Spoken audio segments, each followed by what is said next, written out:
back of Winterville crossing to Worthington. This is on the current CIP. And this also does help the water age and the fire flow in this area of town along Old Tar.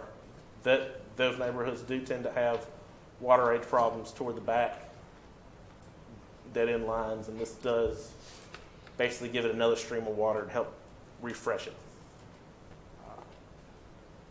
That's it as far as the hydraulic analysis. I'll turn it over to Andrew Mitchell to talk about the water asset inventory and assessment plan. Good evening. I'll talk to you about the water asset inventory and assessment plan, also known as the asset. The first step to this project is to inventory all the assets that make up the water system. So we're pinning down exactly what does the town own and where is it located, and as much relevant information as we can compile about your water system assets. We are also tying that to our inventory. The next step of this project is, of course, the assessment. And the first component of the assessment is to look at the risk associated with each asset. And this is the risk, the likelihood of it failing to carry out its purpose. And we assess this generally by looking at the condition or the age of the asset. The next aspect of this assessment is looking at the consequence. So if an asset fails, how consequential is it for providing water service, for operating the system? And then finally, we calculate the criticality of each asset by multiplying these two together. So an asset rises to the top of the criticality if it is at high risk and highly consequential. And the final stage of this project is to recommend projects and strategies to maintain the current level of service that the water system provides, maintain that into the future. And looking at the inventory, we've broken this down into 3 groundwater wells that the town owns, 1 elevated tank, 1 booster pump station, approximately 427 hydrants, 1,071 inline water valves, and about 80 miles of water lines. And you've already seen a map like this, but it's important to know where all of these assets are, of course. And every single hydrant, pipeline segment, and valve, and of course the wells and the tank all have their own identifying numbers, so you can locate every single one, and all information we've compiled is tied to the GIS shapefiles we use to map. So it's a very powerful database. And here's an example of some tabular data. This is looking at pipelines. We've got the size of the line, the approximate year of installation of that line, and we've got the pipe material and length of each segment, as well as other information. And I've also pulled in the maximum flow rate from the present max day simulation done in the hydraulic analysis. And that has helped us, all this information helps us do the assessment, which you'll see there on the right. And looking at the assessment of assets, the wells, 2 of them are active. 1 of them has been inactive since 2010. The wells were built in 74, 75, and 1992. The newest well is your most productive well. The 2 active wells we've conducted inspections, and we find them to be in good condition and well maintained, with only minor defects noted. The inactive well, however, would require more significant improvements if it was to be brought back into service. And just for context, of all the water used by Winterville in 2017, less than 40% of it came from your wells. Now looking at the elevated tank, this tank was built in '75 and it received a new altitude valve. That's the photo on the right, and other controls upgrades in 2016. Our inspection, we assessed it as being in good condition and very well maintained. It received a new interior and exterior coating in 2018. So it's considered to be low risk, but we consider it also a highly consequential asset overall for the operation of the water system, because it's the single source of water storage and it pressurizes the system. The assessment of the booster pump station, this was built in 2016.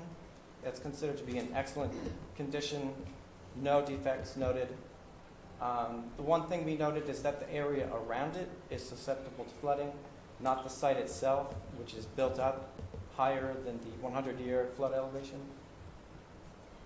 We consider this booster pump station to be at very low risk, and it's also fairly consequential, however, because it provides, it's a point of entry of water and it provides system pressure.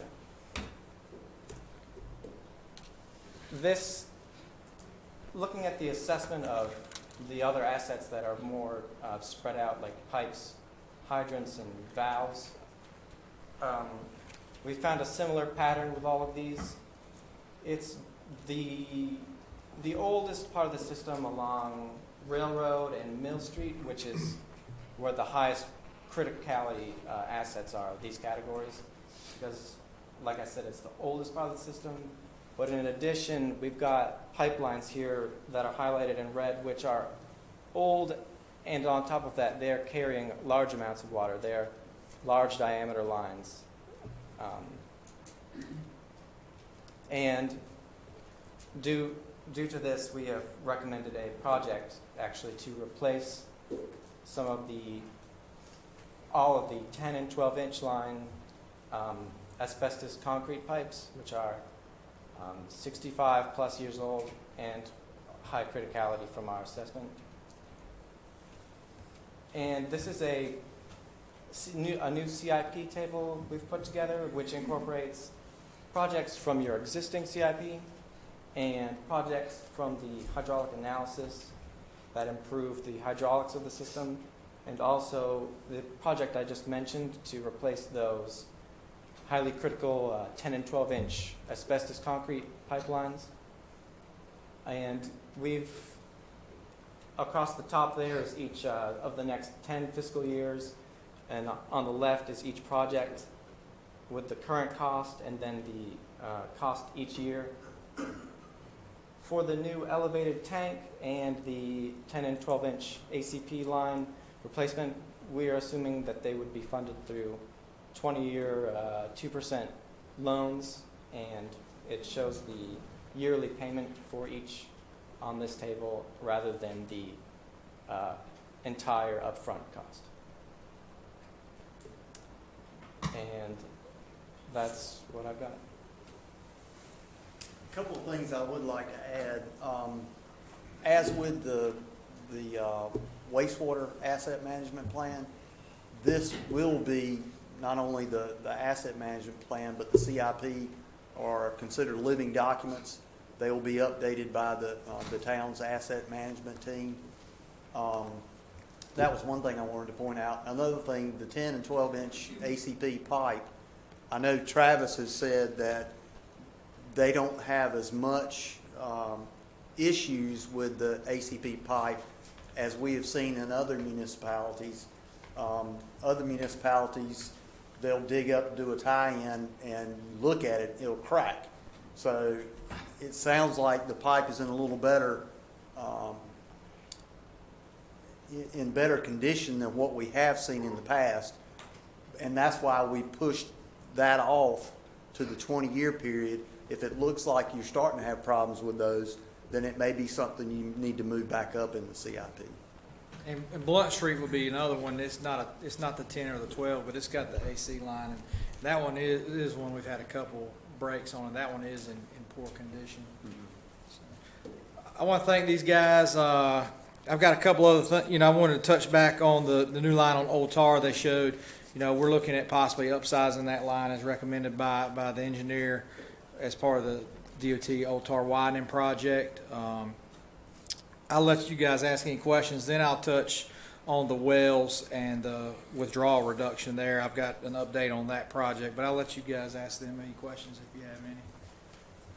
The one that we've got that's inactive, is that the one in Raglan Acres? Yes, sir. Okay. And we don't use it, but we can use it. It's just not converted to chloramines. Barry and myself, we were over there last week raising it with the contractor, and we'll likely run that well during the burnout this summer when we convert back to chlorine. So it's only. in good shape if we needed to run it. It is functioning, and we actually had to take it completely out of the ground the other day. I don't know if you might saw the crane over there.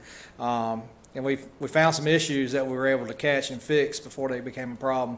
But that well has not been in service since 2010. But we do keep it active. We flush it off. We take samples as required. So if an emergency were to occur, we could cut it on right now if we had to. The things that we would have to do to bring it back in service full time, we'd have to convert it to chloramines. We'd have to add SCADA over there. Those are the two main things. And it pumps about 200 gallons a minute. Well 2 pumps about 275, 300 gallons a minute. That's the Hunsucker well out past the shop on Church Street. The Ballpark well pumps about 600 gallons a minute. So you see that it just pumps significantly less than the other wells, and the cost to maintain it and run it full time. We've got to investigate that more. And at this time, we just don't need to produce enough water at it that makes it necessary. Right. It's good to hear that it is functional. Yes, sir. And just for my information, what is the average cost of an elevated tank this day and time? That was it's cheap laugh. I mean, just ballpark. We've got a project in Pamlico County right now that it's 140 feet tall, 200,000 gallon tank. The bid came in at 1.2, 1.3 million. Gotcha. That's half what we would need. The size, probably, right? What we need. 500,000. Yeah, that's a 500,000 gallon tank. So what he's just talking about is a 200,000 gallon tank. So it wouldn't be double the cost, but it would be significantly more. Yeah. Just wondering. Very interesting report. Thank you. I got a question. I noticed that there was some reference to the Worthington Road water station, or whatever you call The it. booster pump station? Yeah, that place there. But I didn't hear, does that take it, you were saying that the new project would take some of the work off of that water pump station It would help. there. It would help the transmission for that. It would give us multiple lines, so that would ease the head and make it easier to pump to the southwest side. It would help spread the water out from that station more quickly. My and question easily. is, did it take into account all those other houses that are being built, that new subdivision that's coming that way? Would that take, Phase one took into account Eli's Ridge. That was one of the 3 developments that Yes, that's the. we incorporated the demand into. I sent them the maps for those subdivisions, and they incorporated it exactly into the model where it's going to be, how many houses it's going to be. So it's a very up to Basically, date. what you're planning. Everything we've got that's been approved by council as a preliminary plat, I sent them, and we were very detailed and tried to be as up to date as possible. Not only that subdivision, but the subdivision across from the shop, Holly Grove, and Brookfield Section 4, which is So they all figured those into It's the all 10 figured into the and model. 20-year plan. yes, ma'am. Yes, ma'am. It was all figured into phase one, which was 10 years out Okay. from today. And then, as far as other development, right now you really don't know, so he just put a pipeline and a node out there with a certain amount of demand that would be based on what, per acre? It was based on the town's projected growth rate 20 years out. We picked 4 locations where you see the heaviest development, and evenly spread out that 64% growth in those 4 large areas. I And just- then saw how I just missed the mention of the area, but I wanted to make sure that was in. Thank you. yes, ma'am. I think that the part that really concerns me is, I know we looked at the east, and we looked at the west, we looked at the south and the north, but the center part of town, I think, if I'm not mistaken, I noticed that it has some real old pipe in the center, and it has no update have never been done since 1994, if I'm not mistaken, and they are considered as a high risk. And we are definitely looking at doing something behind that. Yes, sir. We've been talking to you as council about the need to really look at that infrastructure and take into account that we need to try to relieve some of the pressure off some of these lines and replace some of these oldest lines, which is going to be an expensive project. But we've already been talking about that for, Those 2 large lines that they were referencing that were on red that I believe you're talking about, the first one, the biggest one, is the 12-inch line that comes from CVS on Fire Tower and Memorial. That's where we get a lot of our water from Greenville Utilities. That 12-inch line runs all the way down runs down Highway 11, then comes down Mill Street, and it stops and turns into a 6-inch main in front of the rural fire department right there on Mill Street. That line is a main transmission line that a lot of that water comes into town on, and that's why it's high criticality, as well as got high flow, and it would be a major issue if something were to happen to that line. Since I've been here, we did have one issue with that line, and you've got a lot of businesses on that line and a lot of houses. There's not a lot of valves. Thankfully, we were able to add a valve with the Boyd Street project, but you still got to cut a lot of people off if something happens with that line. The other line is the old 10-inch AC line that runs direct from the elevated tank down Railroad Street, down the railroad tracks, then goes up Gaylord Street to the Roberts Company. Again, that's an older line that I believe the town put in to facilitate that structure being built for the computer place. I can't remember the name of it. Fullerton, yeah. The old Fullerton building. I think Barry mentioned that they put that in to provide fire flow to that structure. Again, a lot of water goes through that line to the south side of town. We've had a lot of development in that area. And correct me if I'm wrong, that's another reason of the high criticality. And also the age of that line and the material. The age and the flow through are the 2 main factors. Good job. Any other questions? And I would ask that, as with the, again, like we did with the wastewater asset management plan, if the council would adopt it, then we can get everything turned into the state so the final reimbursement request can be made for the grant money. you want to do that now? Yeah. I make a motion that we adopt. Second. Have a motion and a second for adoption. Any discussion? All in favor of the motion, say aye. Aye. Opposed? Motion carries. Thank you very much. Thank you, gentlemen. Thank y'all. Appreciate it. I can, yeah. Just a quick update. I know we've had some discussions over the past couple of years about trying to get a temporary permit to go back to the 50% reduction on the wells. And we spoke about it, I believe, last year in the budget discussions and informed council that we were working towards that.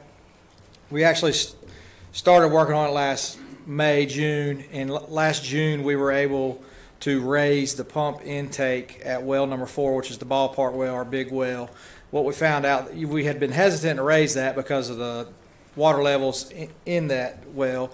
What we found out is we had a leak in an air line that's used to determine the water depth in that well. So we repaired that and immediately realized that the water level was about 80 feet higher than what we had thought. So we immediately raised that well, exercised it, ran it, and have been running it ever since, and now know that that well can sustain that 600 gallons per minute without issue at the current aquifer levels. So we did that well first. That was the highest criticality, as those guys would say. You know, it's our biggest producer. We needed it to pump that amount of water. Once we got that, knew that was going to be okay, we've been working towards getting the other 2 wells raised the pump intake on all the wells has to be above the top of the aquifer. So that was our first goal, was to get all that done. We finally got that done last week. We've been working with the contractor. We did well number 2, which is the Hunsucker well, on Thursday, and we did well number 3, which is the Raglan well on Cannon Road, on Friday. And actually, no one had ever pulled that well that worked for our contractor, and they've done all our well stuff, and no one with the town had ever pulled it. So they had to pull that and get all the information off that well. It took about half a day. So all that's done, and I have contacted the state about going back to the 50% reduction with a temporary permit. Unfortunately, we have to wait and have 12 months of verifiable data, accurate data on the water levels in well number 4.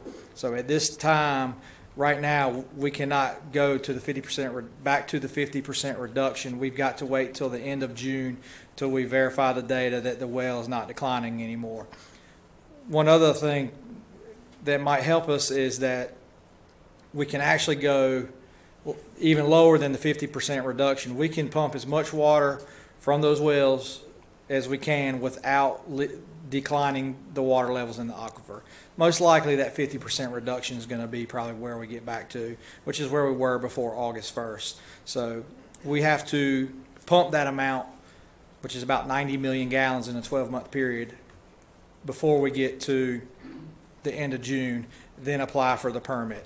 Our permit was set to expire in November anyway, so we'll be renewing our permit and going for the increase in allowable amount at the same time. But we'll be keeping an eye on that. I've already spoke with Barry, and we're going to try to maximize the amount of water we can pump without, we're going to get it as high as we can. And what that's going to do is allow us to continue to grow without increasing our amount of purchased water from Greenville Utilities for as long as possible. At some point, we will have to increase the amount of water that we purchase as the town continues to grow. That's just part of the growing pains.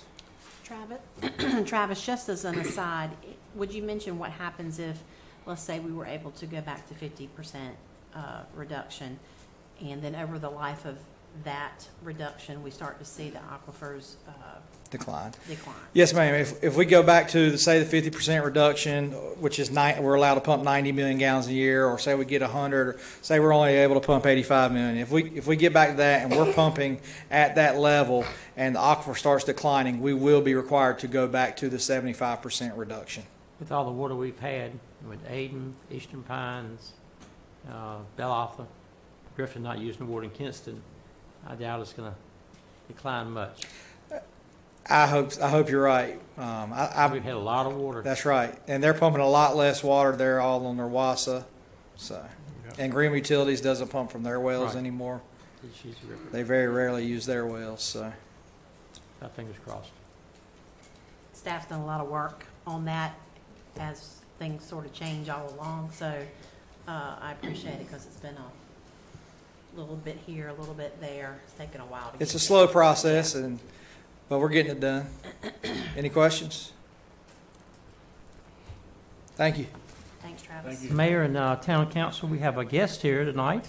Principal, I think Councilman Hines mentioned about inviting the principal. Yes. I saw, we spoke earlier, Principal McDuffie from speak for a few minutes. And also, tell us what you need.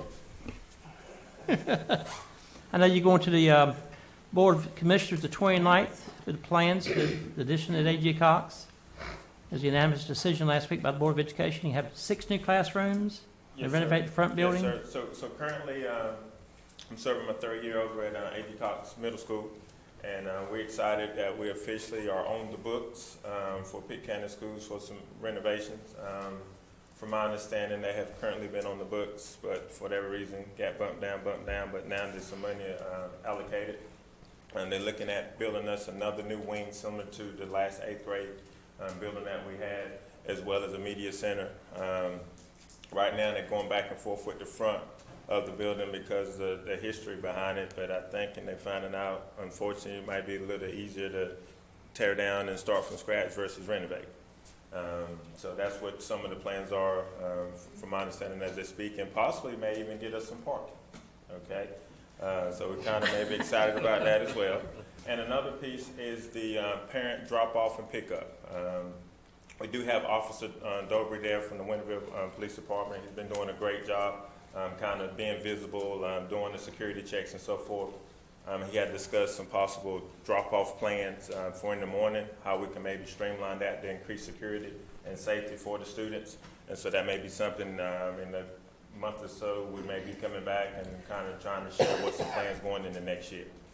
But we're excited for all the big things that's coming ahead. We say we're true public school. We take everything that comes through the front door, and we make the best with it, and we want kids to be successful. We have a great staff, and we stick it and moving, as I say, trying to make sure kids are successful. So appreciate you having me and give me a few minutes. Thanks for coming. Thank you. I'll send some Carolina Blue tomorrow by Caleb. I'll tell him to see you in the morning. Good inside joke. I'm a Duke fan, so we had a great weekend with one team losing, one team winning. So on special occasion when we win the national championship, I pull out the pants.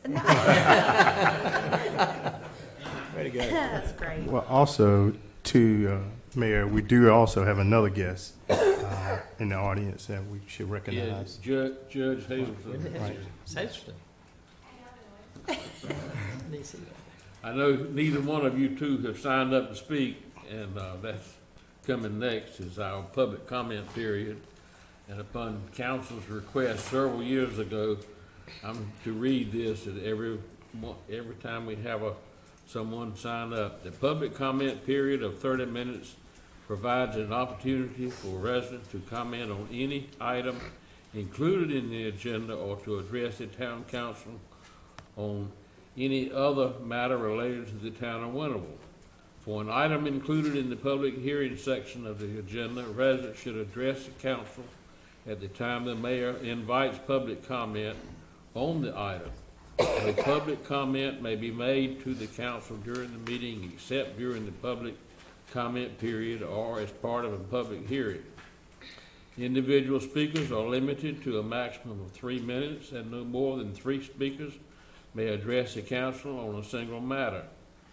The town council may elect to take no action on the matter addressed by a speaker, may schedule the matter for further consideration at a future council meeting, or may refer the matter to town staff for disposition. Copies of the town public comment period are available in the rear of the assembly room. And we have 2 people signed up. The first one is Mr. Alton Wadford with the Watermelon Festival Committee.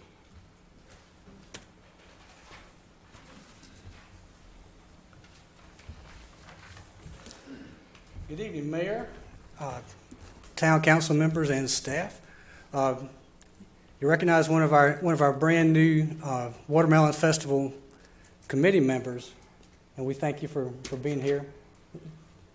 She's one of our new festival committee members, so we're always looking for new members, and I'll mention that a little bit later on in my presentation here.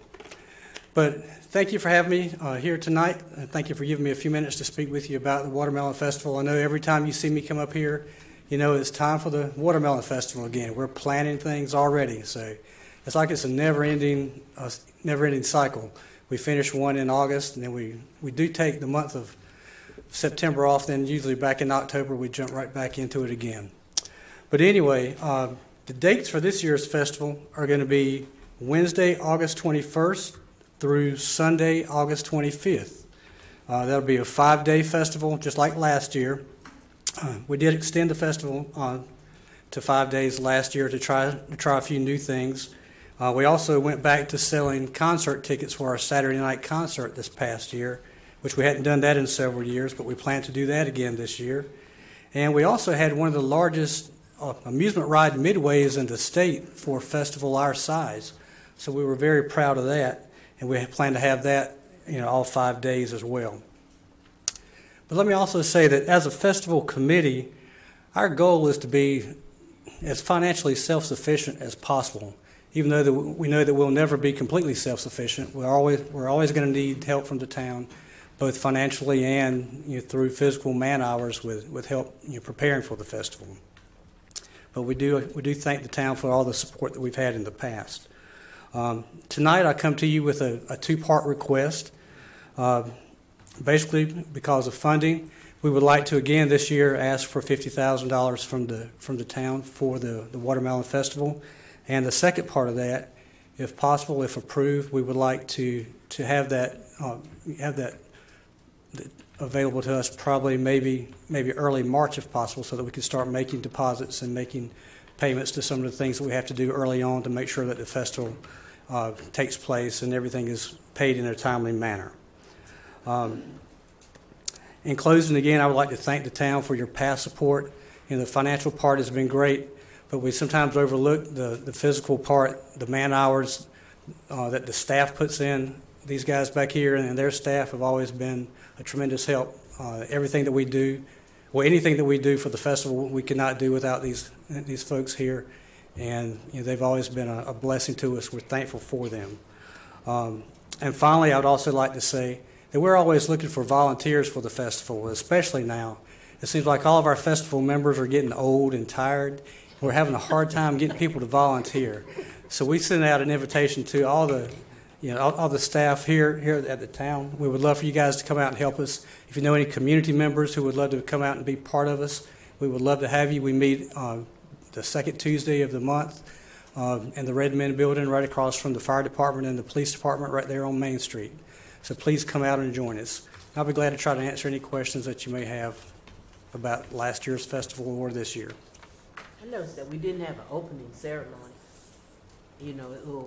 It's just maybe 5 or 10 minutes was kind of like an official opening to the festival. I really missed that as part of the activities. I felt that, it really gave us a chance to kind of showcase our town, our festival, of course, and of course it involved us in the festival more.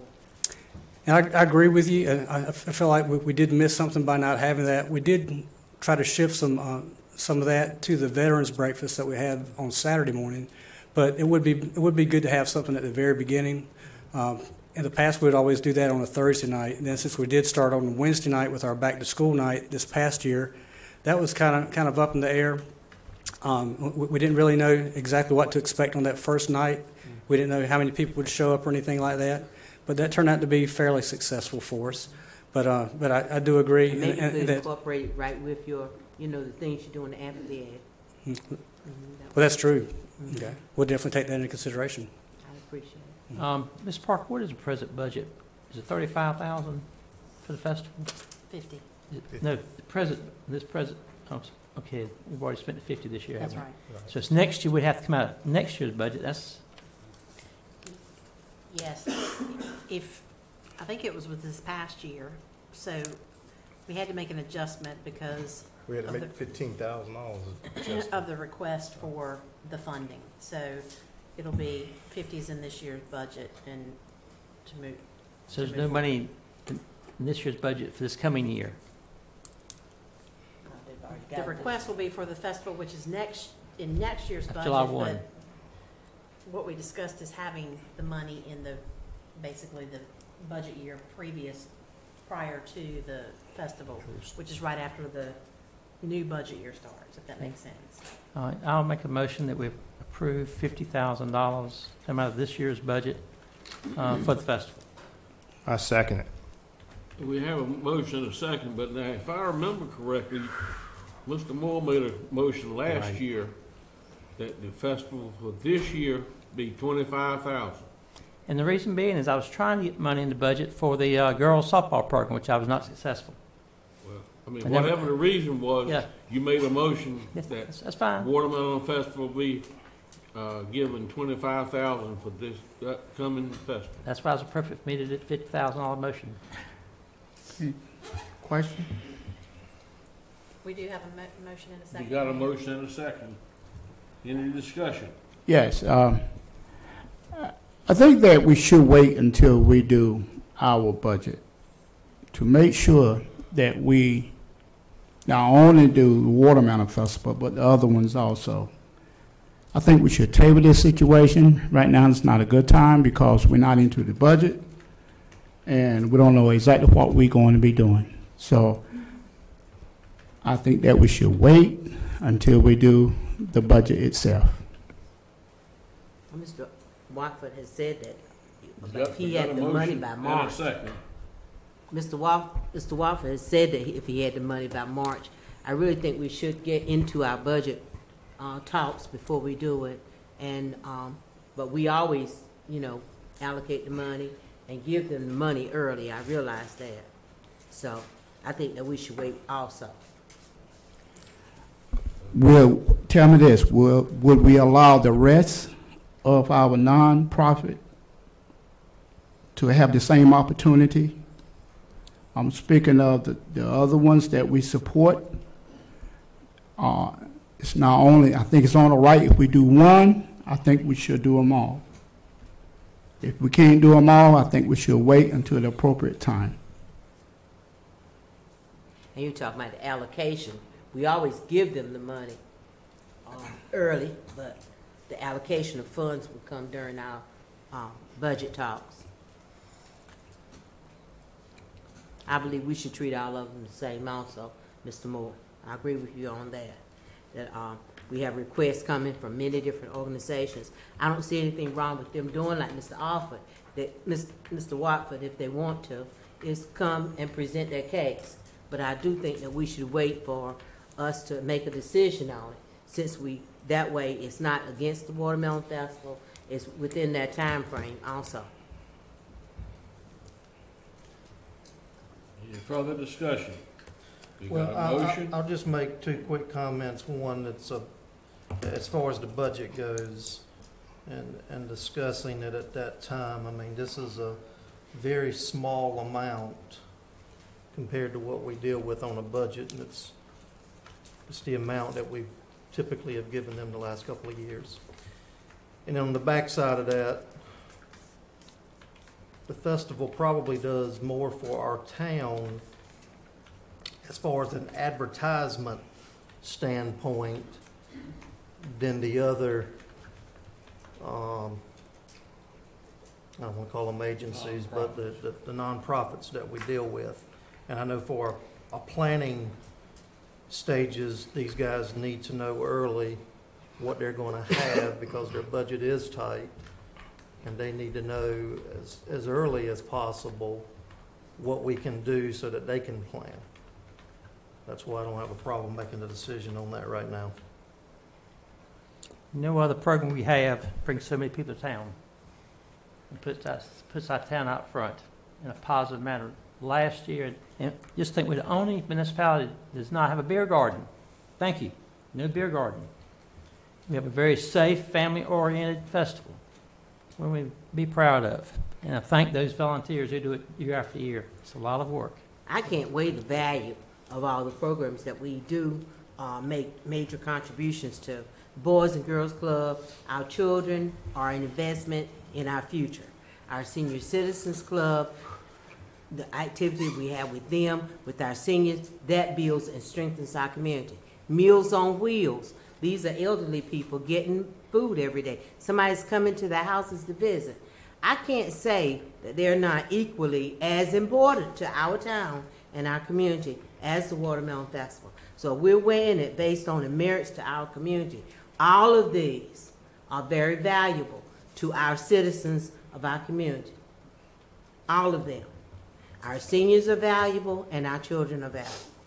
So I wouldn't make a decision based on that. I just would like to see us do what is normal and in order that we've done with all the other nonprofits and what we've done previously in our budget process. I realize that with our board, it's not always that you follow the same rules, but I would like to see us keep a standard up and do it that way. Mr. Wofford said that he doesn't need the money till March. So we got a couple of budget meetings before March. By March, we should be able to solidify our contribution. So I'm probably in the minority again, but that's the way I feel, and I think that that's the right way to do it. And I want to say, everybody. I want to say also, I'm not saying that I'm against the Watermelon Festival. I mean, I do attend. But like I said, I do believe that it's the right way, it's the right way to to do things, and especially for our citizens. And I think that we ought to do all we can to treat everybody the same. And that's just my opinion at this time. If I could, this is just a point of information, just as we're discussing. The budget calendar has us having our vision setting meeting, which is not completely and strictly just budget, but we're having that on the 28th of this month.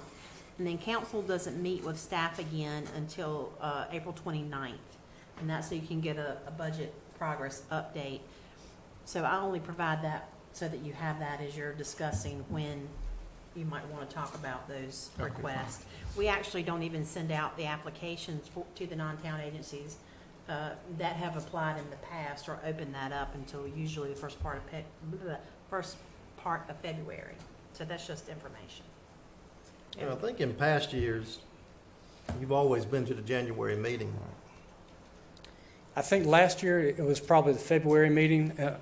This year we decided to come in January, just because we're trying to plan some things that we haven't quite had something exactly like this before. So we're looking at it starting a little bit earlier this year. Repeat the motion. Motion to fund the festival committee with $50,000 payable by March 1st.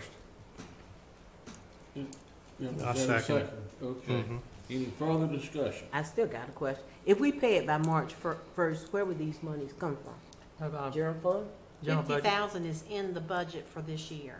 Okay. So what we did last year, if you'll recall, and I'm looking at Anthony to make sure he's not shaking his head to the contrary, but we had this discussion because of the timing with which the festival has, in more recent history, requested the funds and the need for it to be a little earlier than it has been in the past because of some of the things they're doing.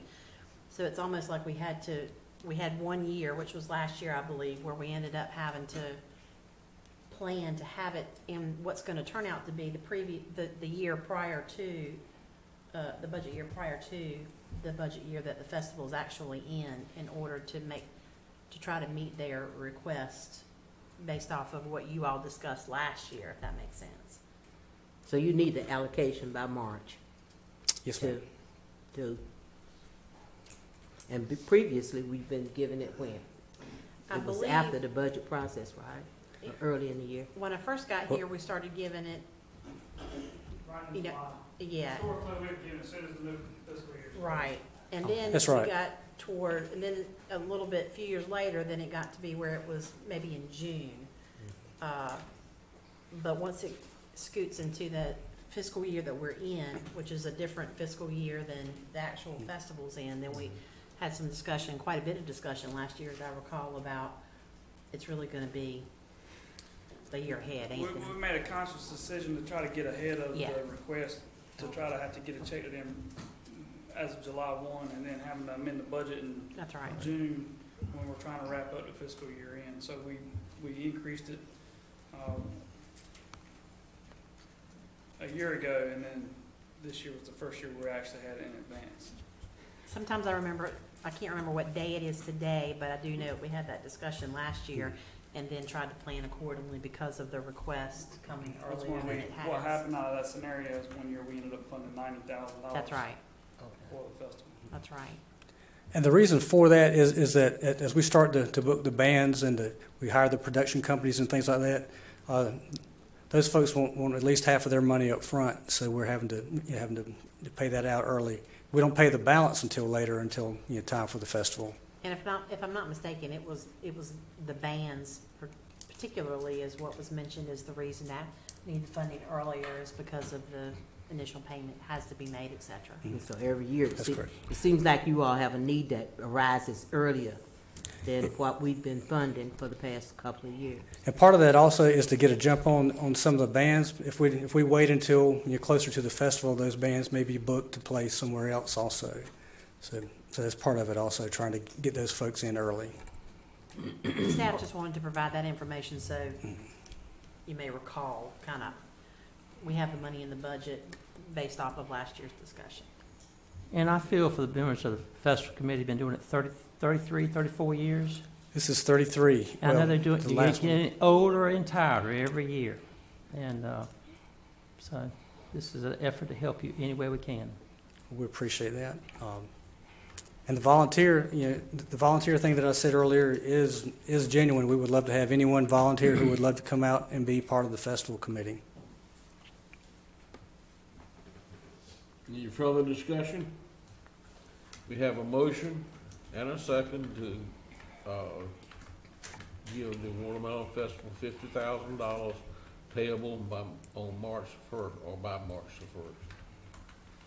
Any no other discussion? All in favor of the motion, say aye. Aye. Opposed? Aye. 4 to 1. Let's see, all in favor of the motion, raise your hands, please. Opposed? I think the motion carries. All right. Thank you. Thank you very much.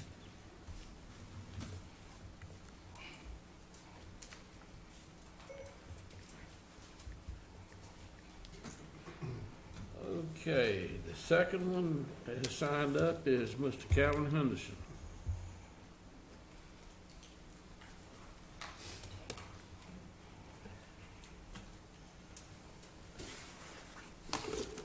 Good evening to the mayor and the board. Good evening to the mayor and the board. Good evening. Good evening. All right. Okay. As you notice tonight, my presentation is topic community, our community 2019. This evening I stand before you all on the eve of the national holiday, Dr. Martin Luther King Jr., that will be celebrated on Monday, 1/21/2019 across this country and this nation. Dr. King believed that people everywhere can have 3 meals a day for their bodies, education, culture for their minds, dignity, equality, and freedom for their spirit. He believed that what self-centered men have turned down, other-centered men can build up. Throughout his brief life, his word communicated his vision, his passion, his faith, and they demonstrated his gift to inspire others to follow his lead. He asked to be remembered as a drum major for justice, and he is. One of Dr. King's messages was that the time is always right to do what is right. I repeat that. The time is always right to do what is right. He further stated that faith is taking the first step, even when you don't see the whole staircase. He encouraged me, who like many others who had the opportunity to meet him and to attend his movement, had the opportunity to be in Selma, Alabama, that in the wake of challenges in our way, he stated, and he encouraged us to remain steadfast in our cause and believe our ability to make positive change. I stand before you tonight on behalf of our community. Yes, much has changed in Winterville. There's been homes built, redevelopment, recreation, and other changes. We have seen growth after growth after growth. However, my heart still sort of grieves because when we look at us as individuals, homes are nice, growth is nice, but when we look at us as individuals, we see many things that we continue to see during the era of Jim Crow. I grew up here in Winterville during the era of Jim Crow. And I still see some of these things that continue to be because men's heart have not changed. Courage is a verb. It has been years since we've seen our elected officials to have the courage to stand up for truth and what is right. It takes courage to fight against racism and discrimination. It takes courage to fight for good neighborhood, safe school, equal education, accessible health care, and a fair justice system. Where is your courage? When we call about issues in our community, police-community relationship, relationship among people of color that is always complaining about issues they call, but it seems that no one cares. We're concerned about, and it's only by the blessing of God that some of our children had not been hit or killed as they wait for the bus on school days, because people don't care anything about the speed limit sign. It said 25, they drive 50 and probably over. We care tonight because as I stand before you, we are proposing to you as our community, one of the issues in our community is please let us address our street safety. Let us address our police department, that they can be more visible in our communities.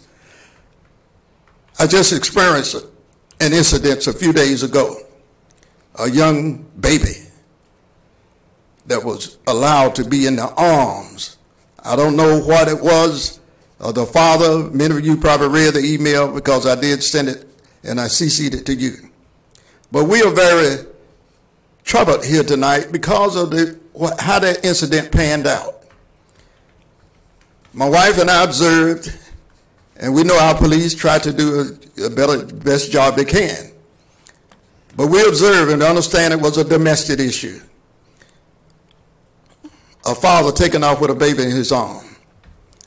As I went to the library to a meeting, I saw him in the library. I'm very passionate about children, very passionate. But I saw him in the library, and I did make contact and asked our chief why was not social service called in this particular incident first.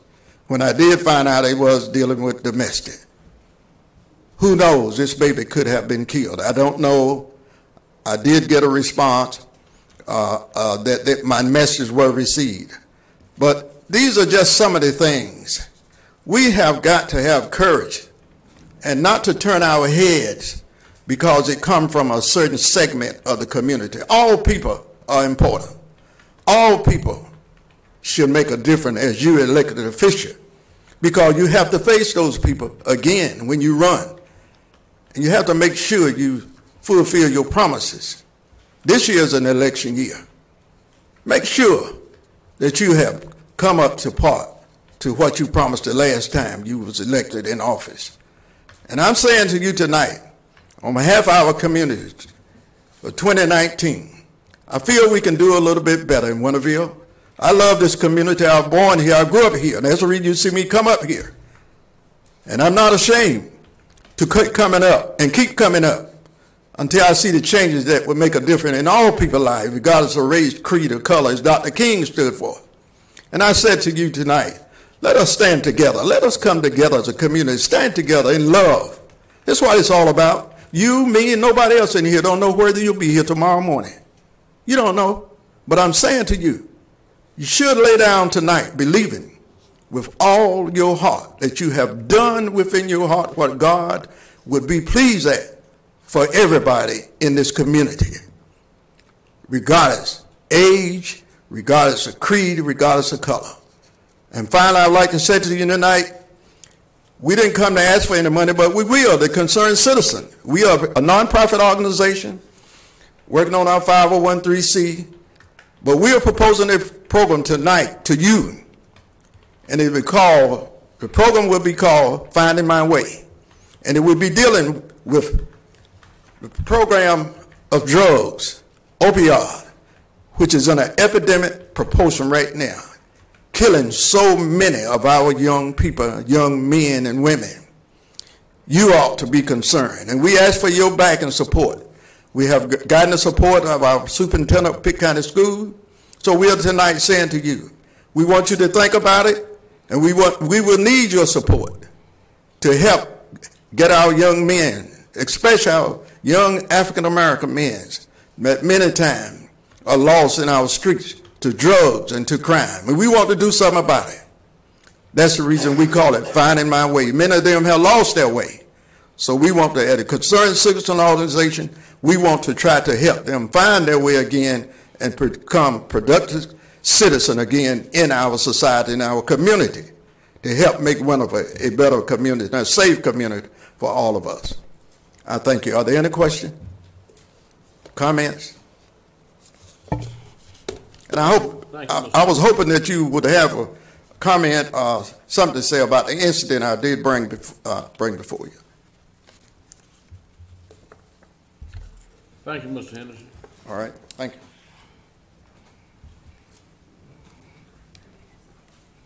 Okay, item number 9 is the consent agenda. Do I hear a motion that we can, So move. Second. have a motion and a second to approve the consent agenda? All in favor say aye. Aye. Opposed? Motion carries. Okay, item number 10 is old business. Mayor and members of the council, while Ben's coming up, I just wanted to remind everyone that the Mellon Downs action that you just took under consent encompasses the rest of the petitions in that neighborhood. So once that is carried through and the annexations are approved, then we'll all be caught up, thanks to the hard work of staff and others. So. Okay, the old business is the new regional sanitary sewer public pump station. Yes, sir. Thank you, Mayor, Council. Good evening. The item before you is an amendment to the engineering services agreement with Wooten Company, who has been performing the preliminary work, the design work, the construction admin, and inspection of the new regional pump station located off Old Tor Road. This item is to cover, due to additional work and time extensions being granted to the contractor. This covers the engineering and construction observation, the additional time that went along with that work, and the additional time that was given to the contractor to perform that work. The original contract amount was previously approved for $294,500. This amendment is for $8,000 in construction admin and $30,000 for construction observation, for a total of $38,000, to bring the entire engineering budget to $332,500. That is a large project already, so it's kind of not a drop in the bucket, but it is Move for approval. a percentage. Just real quick, got it. There's plenty of money in the budget for cost underruns on construction to cover this cost, so there'd be no additional money to have to come in that we've already done in the capital project ordinance. Thank you. Second. We have a motion. Is there a second? I second. And a second. I have Any discussion? some comments. Yeah, I did go out with Ben and Travis on Friday, yeah, and I went around and looked at all the projects. I actually went over on Board Street, over by your church over there, and looked at what the work that's going to be done through there, putting down a new line and all that, and checked out the well. I recommend, if y'all haven't been out, I suggest that y'all do go out and look at it. Great projects, and everything looked good. And you guys did a great job. Travis and his staff did excellent work. So that's what I want to mention. I've been out there several times and seen it. It's one big project, I tell you that. It has been, it was a long one on Cooper, and it was a deep 30-plus foot hole over there off of Old Tar Road.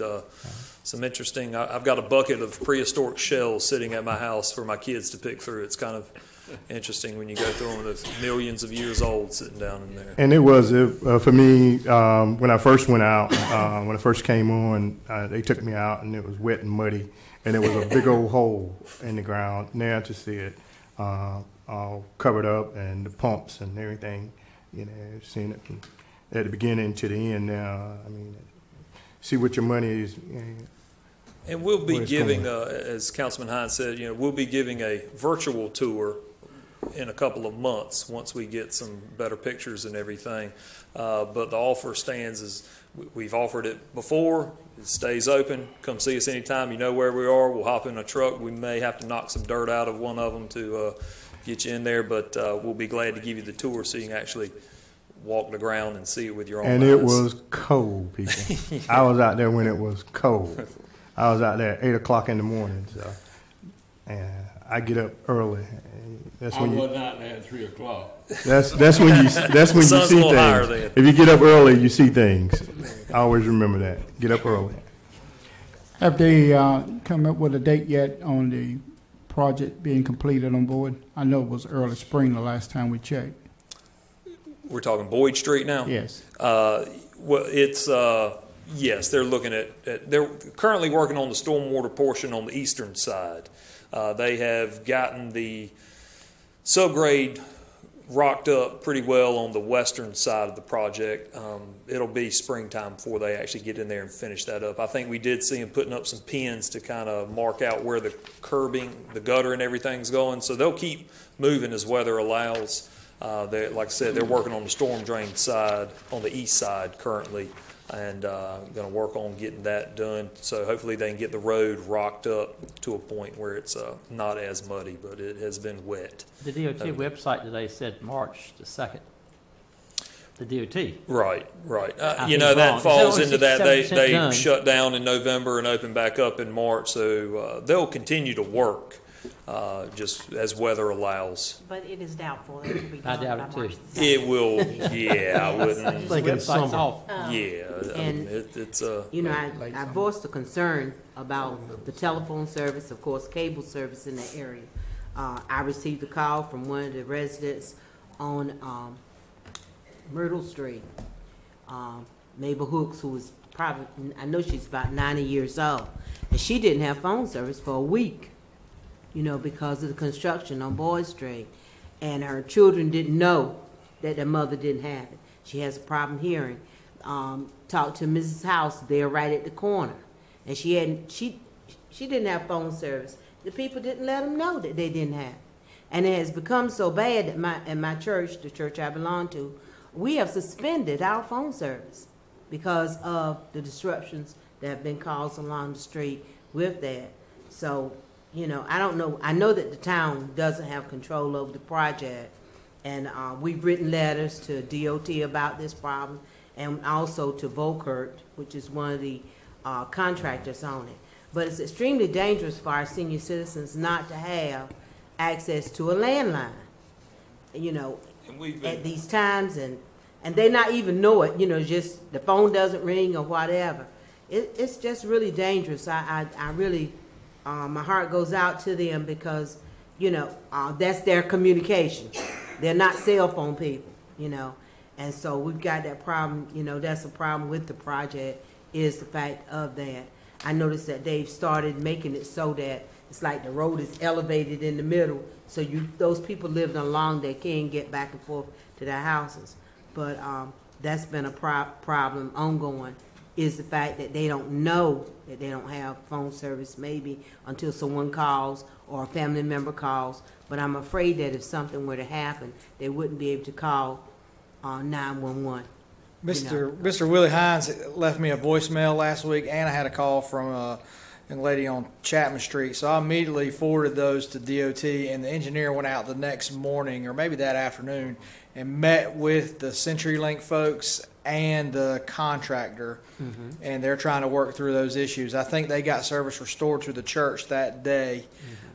They said some of the issues were also talked with the inspector out there. Some of the issues were due to the CenturyLink, like just laying the lines on the road, and like the heavy equipment's running over it, and cars and mashing the line.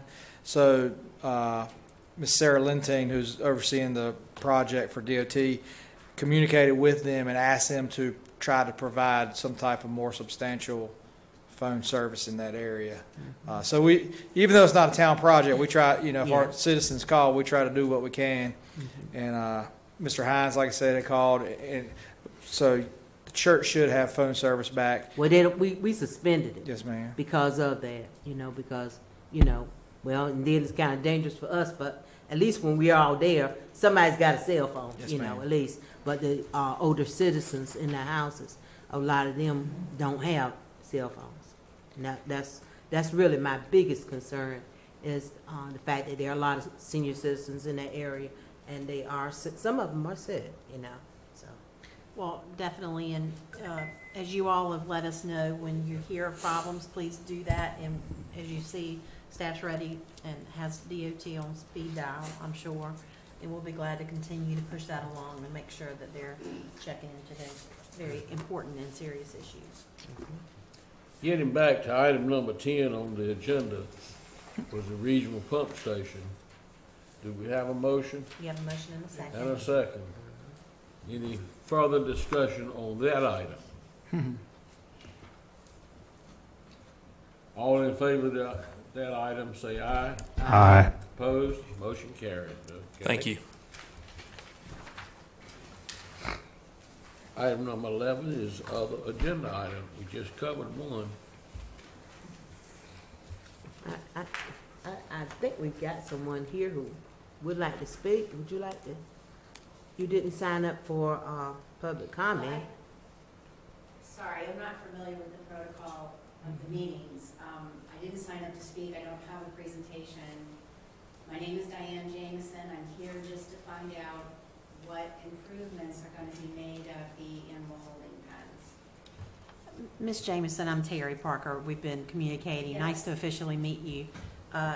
Ms. Jameson, is it Dr. or Ms. Jameson? Is it Dr.? It's not Dr. Jameson. Okay, just wanted to make sure. What was it? She had contacted us about some concerns she had with our animal holding pens down at Public Works, and offered her assistance in helping us. I believe you live in Irish Creek subdivision. Correct, yes. She'd offered her assistance in meeting with us to try to see what improvements could be made. And we definitely have not set up that meeting yet based off of calendar obligations of Ben and myself. So staff is currently, just to give you a quick update, staff's currently looked into that issue. We'll be making some slight modifications, but we certainly intend to try to set a meeting and meet with you to see what are reasonable changes that can be made and try to address your concerns. But for tonight, purposes of tonight's discussion, the animal holding pens that we have down at Public Works facility are inspected annually, Travis, by the state. We do meet all of the criteria that the state requires for our facility. So there's no issue of being out of compliance or lacking anything where that's concerned. Ms. Jameson, and she would like to see some additional things to try to keep animals warm. Some of the things that we're all concerned about when we have animals down there, and we try to turn them over as soon as we can. Obviously, there are times where holidays and whatnot come along, or the animal shelter, they won't take any additional animals if they've got a problem there with an animal that's been brought in. But we certainly intend to meet with Ms. Jameson and see what we can discuss and move forward with that. And I'll certainly update everyone. Thank you. Okay. Thank you. All right. Okay, item number 12 is future agenda or work session. It's been the year for our utilities. Would that be brought up to 29th? It would be the end of, 12 months would be the end of January. So we're certainly going to be prepared to discuss what the last 12 months have looked like in an effort to try to address some of the items that council has raised and discussed with respect to electric rates. Did that answer your question, Councilman?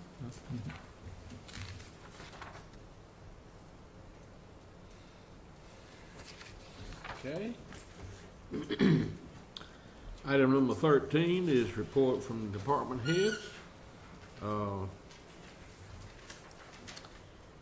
guess, who wants to start it? Well, actually, if we could go down the list that's on the agenda, you'll see some initials beside each of the noted projects here, and then certainly it doesn't preclude any of the department heads from talking about other things. In terms of minimum housing and code enforcement, Mike and Willie are currently working as they usually do on our minimum housing and code enforcement issues. I believe we have 2 houses that we will do burns on, Chief, in the near future. Academy Street will be first. Can I interrupt just for a second? because I see Mr. McDuffie maybe getting ready to exit, and I don't blame you. But I have a quick question, and I apologize, but he's someone that might can help us with this. That's fine. That sign on the corner Yes, sir. is in bad shape. Has the school system said anything to you about taking that sign down? No, sir, they have not. We have a PTA that was interested in trying to renovate it, bringing it back to some form of a more pleasable. Yeah, because I think it's busted in the front and in the back, or basically around the front, side. Yes, sir. But now with the new project supposedly coming, the concern was, I think it was about $6,000 to bring it nice and pretty. But the concern was putting the money in that, not knowing what the plan is going to be from the district level, in reference to if we may have to do away with it altogether. And so. So there's been an estimate of $6,000 to fix that? Might be a little lower than that, but we did get a bid or a quote on someone being able to kind of beautify, bringing up the par to where it had lights on it. Wasn't necessarily to be the old school side sliding letters and stuff, but it was more than what we had as a school. But right. The PTA was willing to put the money in. The concern would be is how long would it be there? Gotcha. Okay. Yes, sir. Thank you. Thank you. I know it's starting to become a little bit of an eyesore. Yes, sir. I've noticed it dropping off my kids, and some other people have mentioned it to me, so I just wanted to check on it. Thank you. And I'm sorry for interrupting. Thanks for No. coming. So we have a couple of minimum housing cases that are going to end up being controlled burns with the fire department, so that should take care of two of our most severe issues. But I'll be glad to answer any questions on that issue if you have any. All right.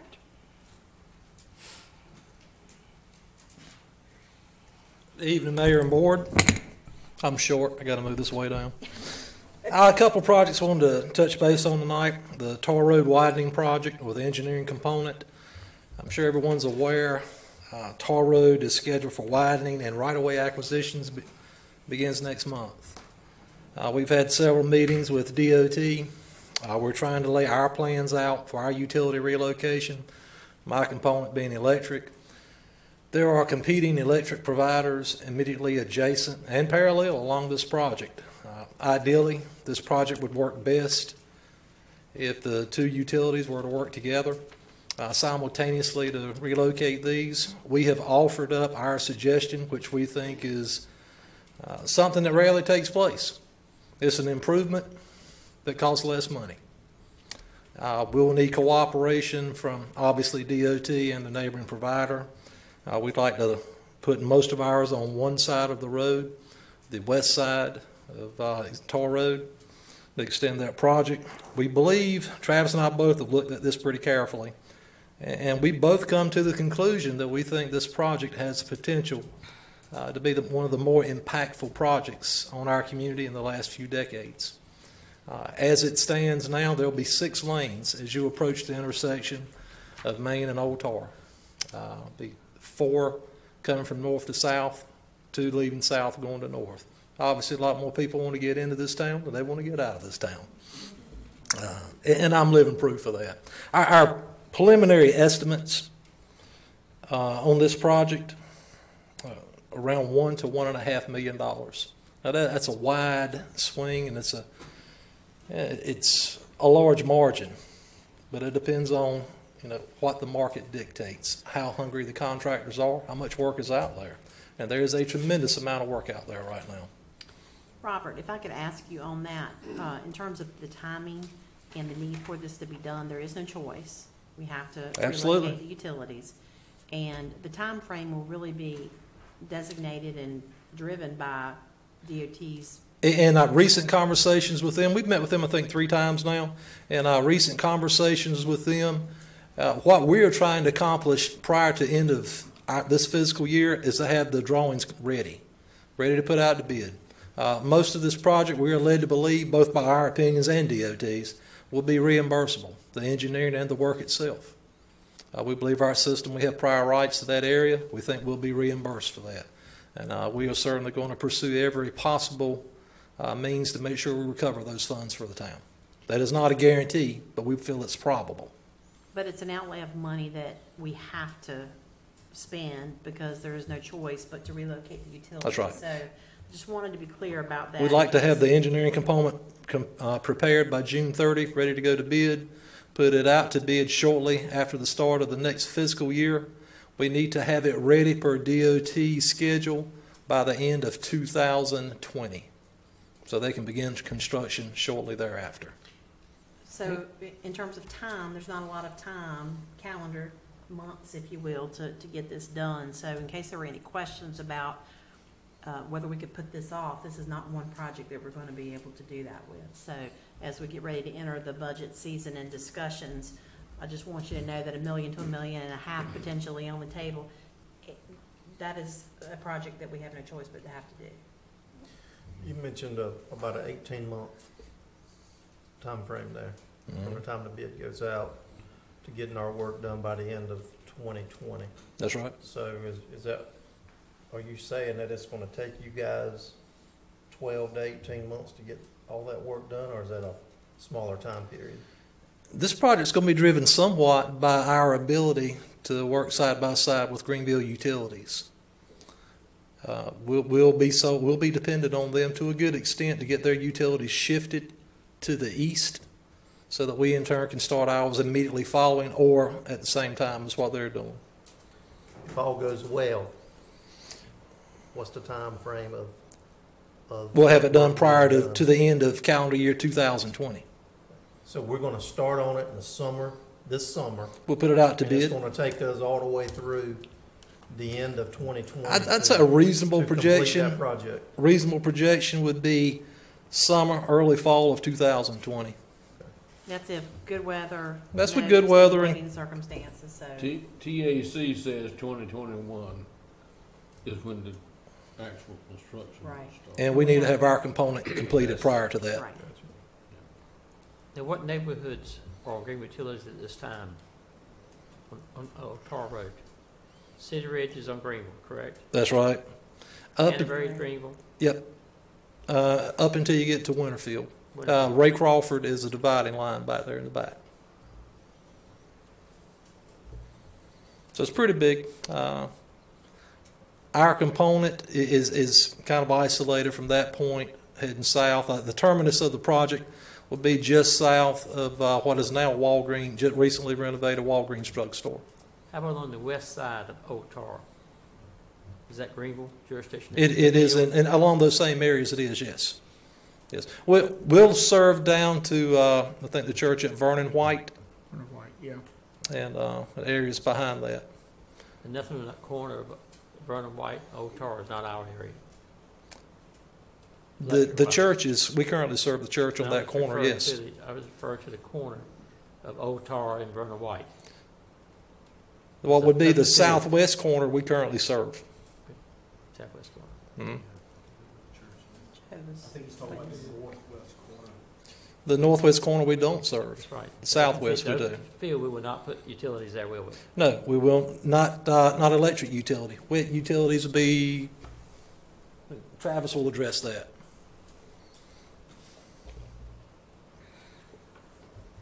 Any other questions? And I'm expecting a lot of them because this is a pretty big project for us.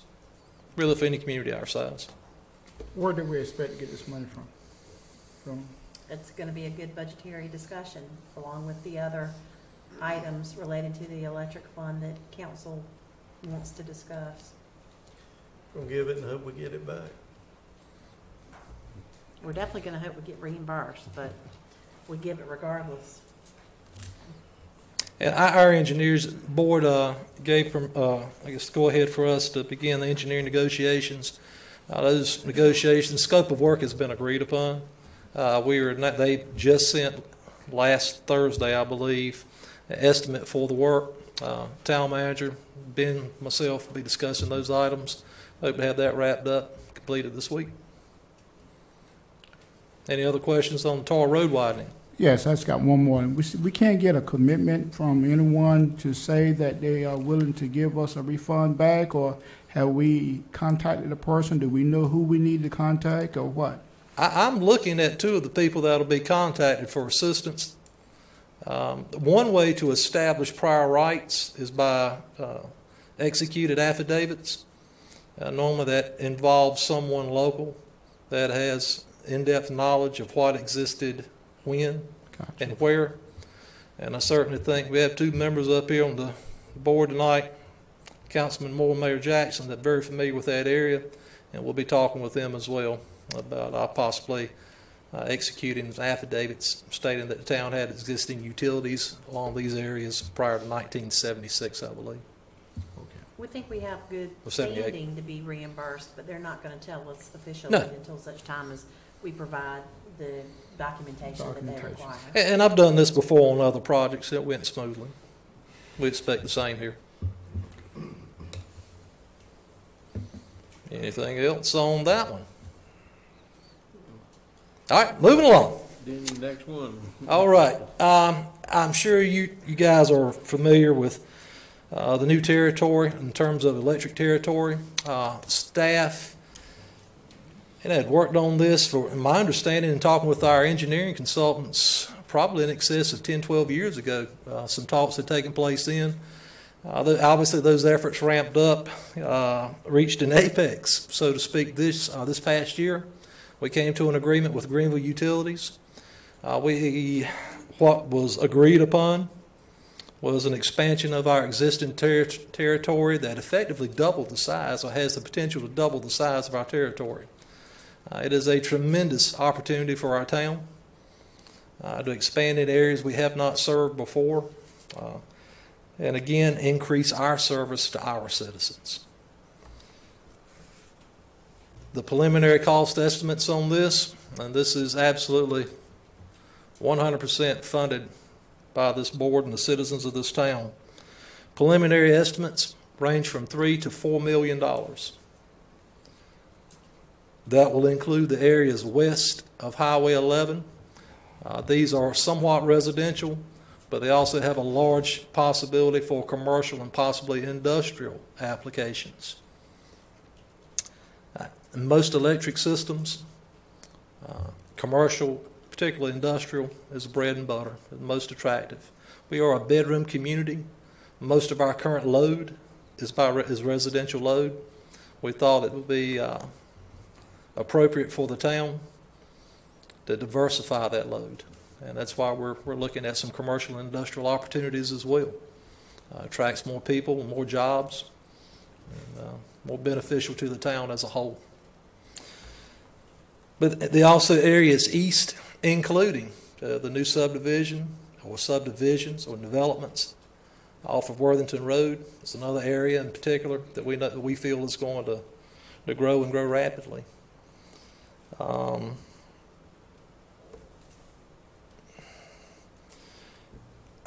urge everyone obviously has an interest and would like to do all we can to provide our utilities as efficiently and financially feasible, responsible to our citizens as possible. But when we're looking at $3 to $4 million, I think we obviously are going to have to take all that into account when we're doing our budget this year and the following years. It does have not just the potential, but it'll pay benefits to this town, most likely long after most of us in here are gone. Now, with that morbid thought, I'll open it up to questions.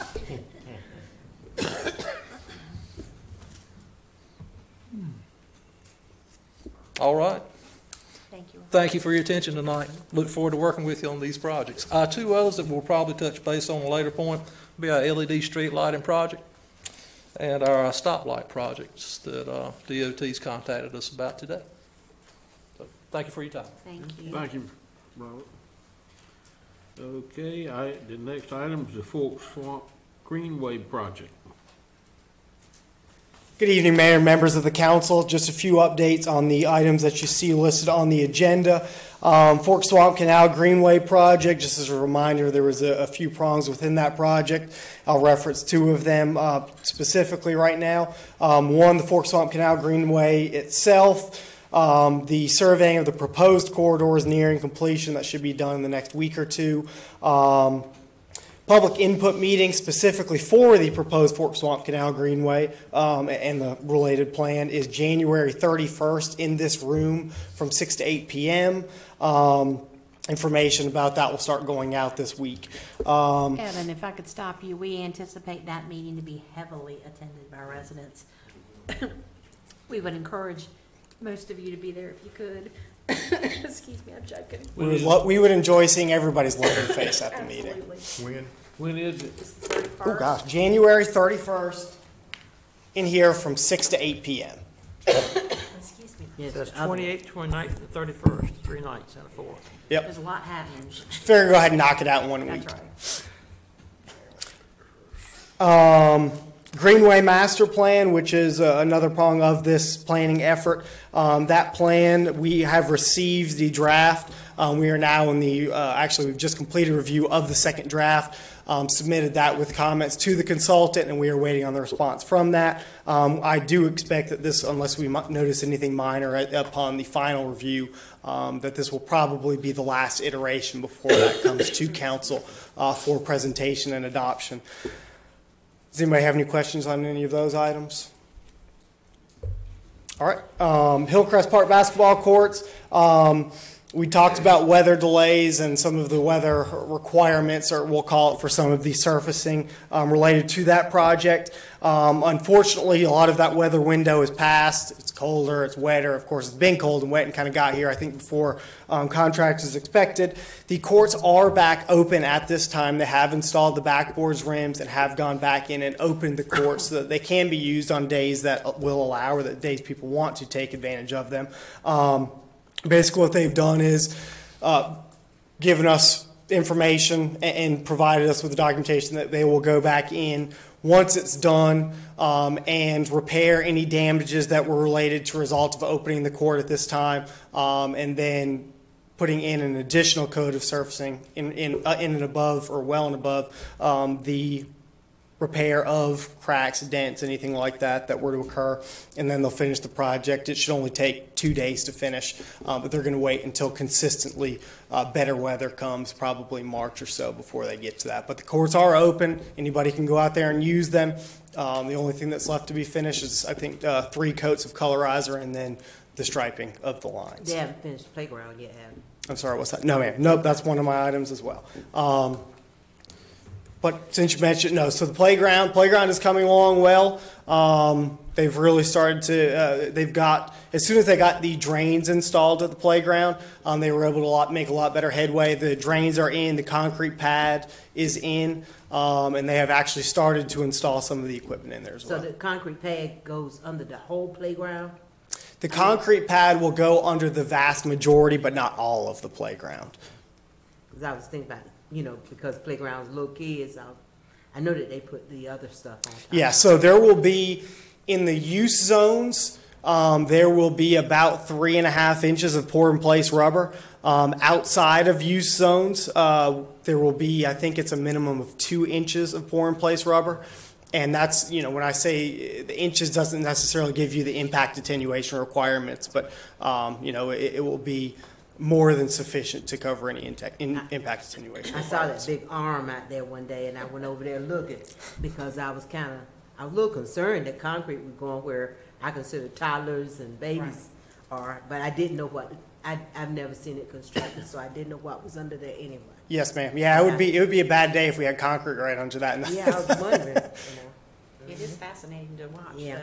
yeah, it is. It's something to say.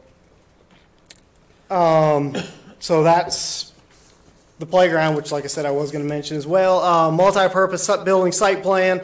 Town staff have been in contact with property owners. Preliminary contact, I'll say, with one, and has attempted contact with the other property owner. As a reminder, there are 2 separate parcels included with that property that we have referenced adjacent to the depot. At this time, there's no other updates for that.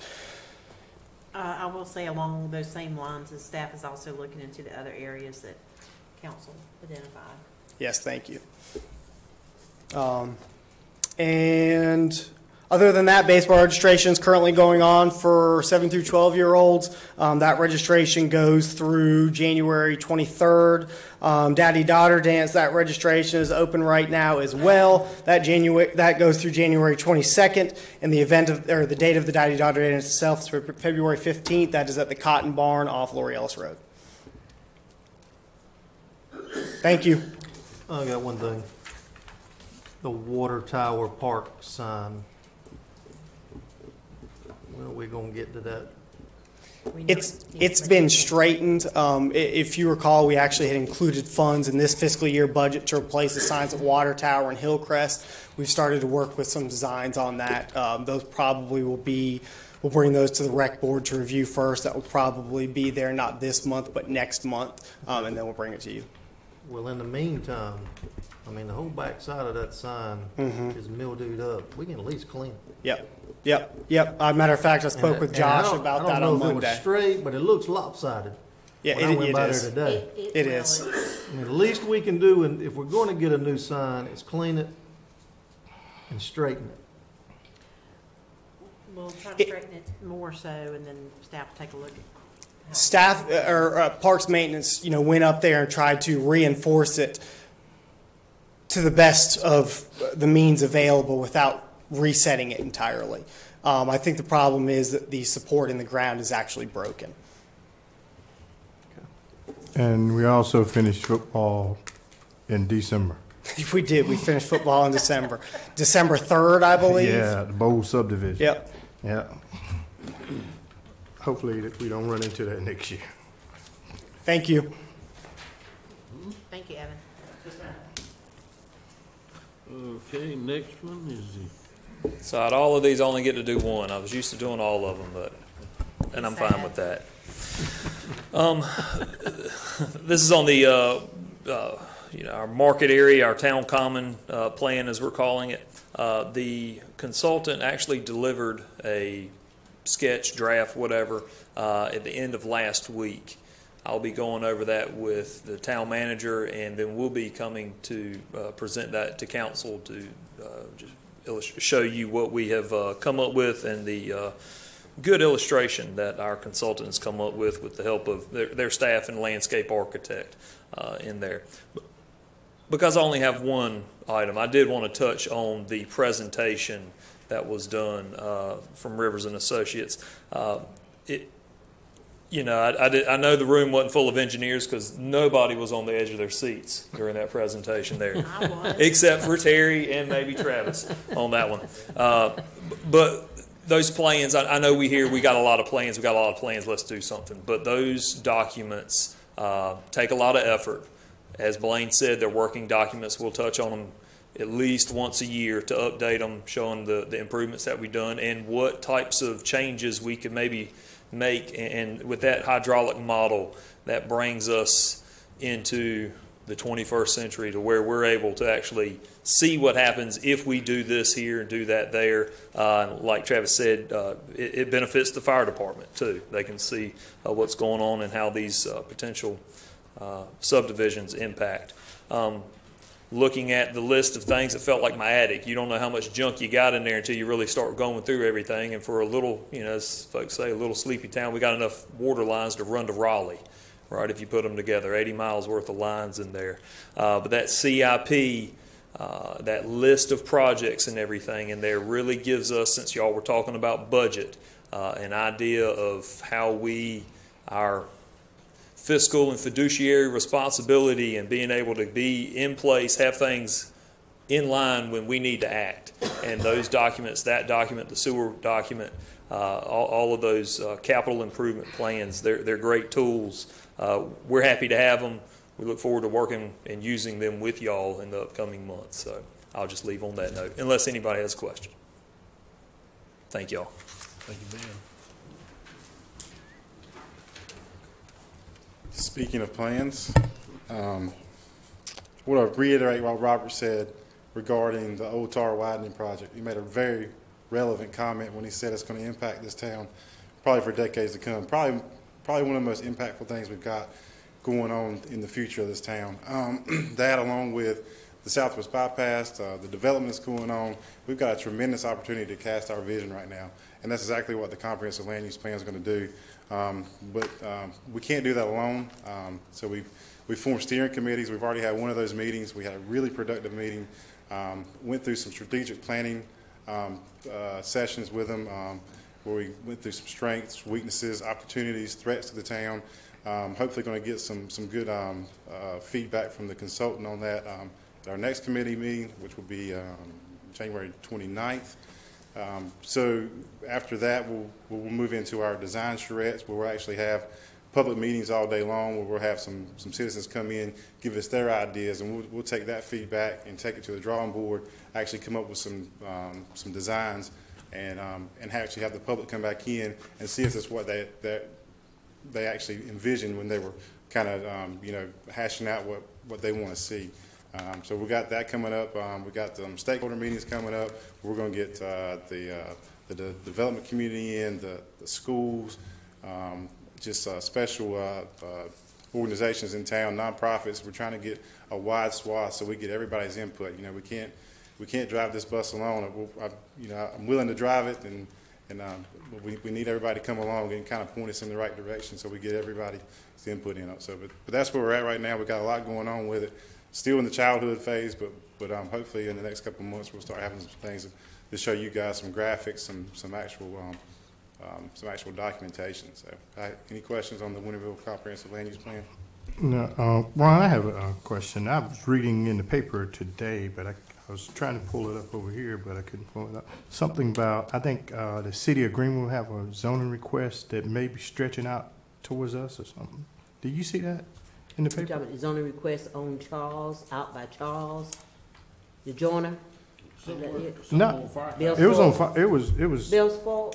It was in the Bells Fork area. Yeah, I think I saw that in the paper this morning. But that's over towards like Bostic, Subs, Furniture. I think they were trying to go from some residential to some office and institutional, something like that. No, but this right here says Winterville. I understood the joiner point. That's right. This right here says Winterville, the Winterville Township. Township, yeah. Yeah, that's which outside always, of Winterville. it's all Hooker Road. Okay, I was just kind of curious to see where it was at. I just wanted to make sure. Yeah. In the old days of township, Brook Valley was in Winterville Township. Okay. Yeah, Winterville Township was really big. Oh, okay. I thought it was pretty close to our I thought the same thing. Yeah, and that's the only reason I was asking. Thank you. Okay, the regional sewer pump station, have we already covered that or not? Well, we may have, and this is one of the projects that stays on the list. This may be the last time it's on the list. Most likely so. Maybe one more month. And Councilman Hines, as he mentioned, we took him over there last Friday and tried to stay warm. It was freezing cold. But try to offer you the experience. Yeah. Like you mentioned, he first visited the project when it was just a big hole in the ground, but now it's actually a fully functioning pump station. For all intents and purposes, that project is complete. The contractor is working on just some small punch list items. In fact, I got confirmation from the engineer this afternoon that all the punch list items, other than a couple things at the pump station site that require the electrician, the SCADA consultant, and the generator manufacturer and the control panel manufacturer all to work together. So he's got to get 4 people from out of town together at one time to try to get this stuff just displaying properly on the computer and small things like that. But the station has been functioning, I believe, for probably 45 days now. The Craft Winds lift station has been abandoned. I don't know if any of y'all have been through Craft Winds lately, but that pump station's gone. The road's patched, so there's no more pump station there. And we're thankful. And we are thankful. That was actually the last pump station that the town had that had a wet side and a dry side. Had a wet well and had the pumps in a dry well. Anytime those pumps messed up, we had to go down in there and work on them down in the ground. It's not ideal with a submersible. Done that. Yeah. So you can attest to the fact that's not ideal conditions. This new style submersibles, we just pull them up with the crane on the back of the truck. They are dirty, but at least we can work on them above ground, send them off to get work done. But like I said, that project, for all intents and purposes, is complete. maybe a small potential for a little bit of additional work depending on where we come in, how far under budget we come in with the final pay app. We're trying to work through those details right now. The Chapman Street Culvert Project, I have reviewed 90% construction plans from the engineer. He sent me specifications either Friday or this morning for review. I'm going to try to review those. And he got some updated structural design plans from the structural design engineer today. So they're going to incorporate those into the 100% plans. We hope to start obtaining permits within the next couple of weeks. That's going to be probably a 45 to 60 day process. Once permits are obtained, we can then bid that project out and go to construction. We definitely want to build that project in the summer due to working conditions. The only problem with that is you get those summertime thunderstorms, so that contractor will have to deal with that. The 2018 SRF sewer rehab project, the council recently approved a cleaning and camera contract on the sewer mains. That contractor will be here next week to start doing that work. He'll clean the sewer lines and then camera it as soon as he gets done cleaning it. And he'll videotape that, give it to the engineer. The engineer will review that information and incorporate that into his EID, which is the engineer's report and environmental information document. Submit that to the state for approval. That's the agency that gave us. SRF is the low interest loan and grant money that we received.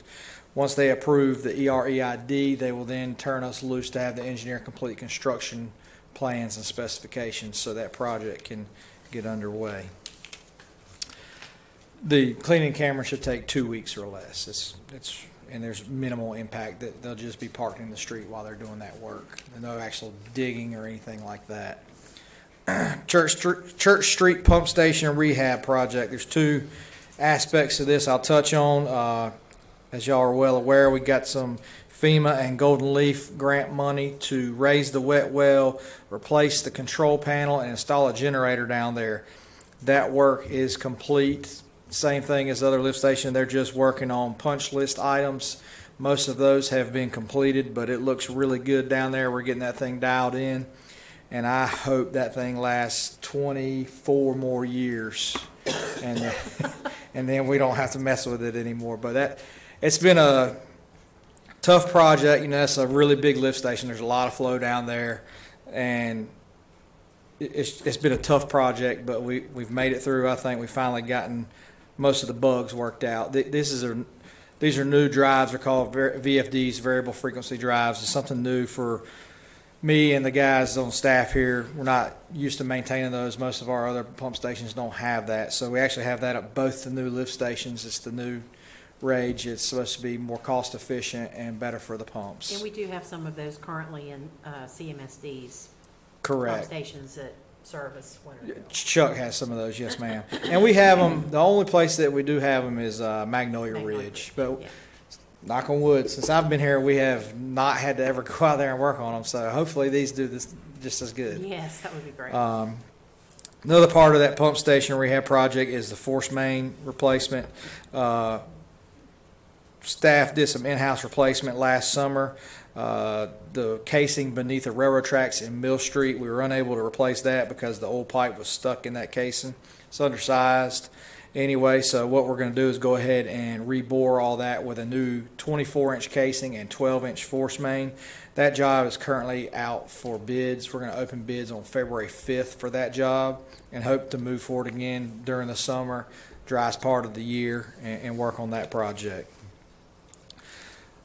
Old Tar Road widening project, as Robert mentioned, we've had several meetings with the DOTs and their engineers on that project.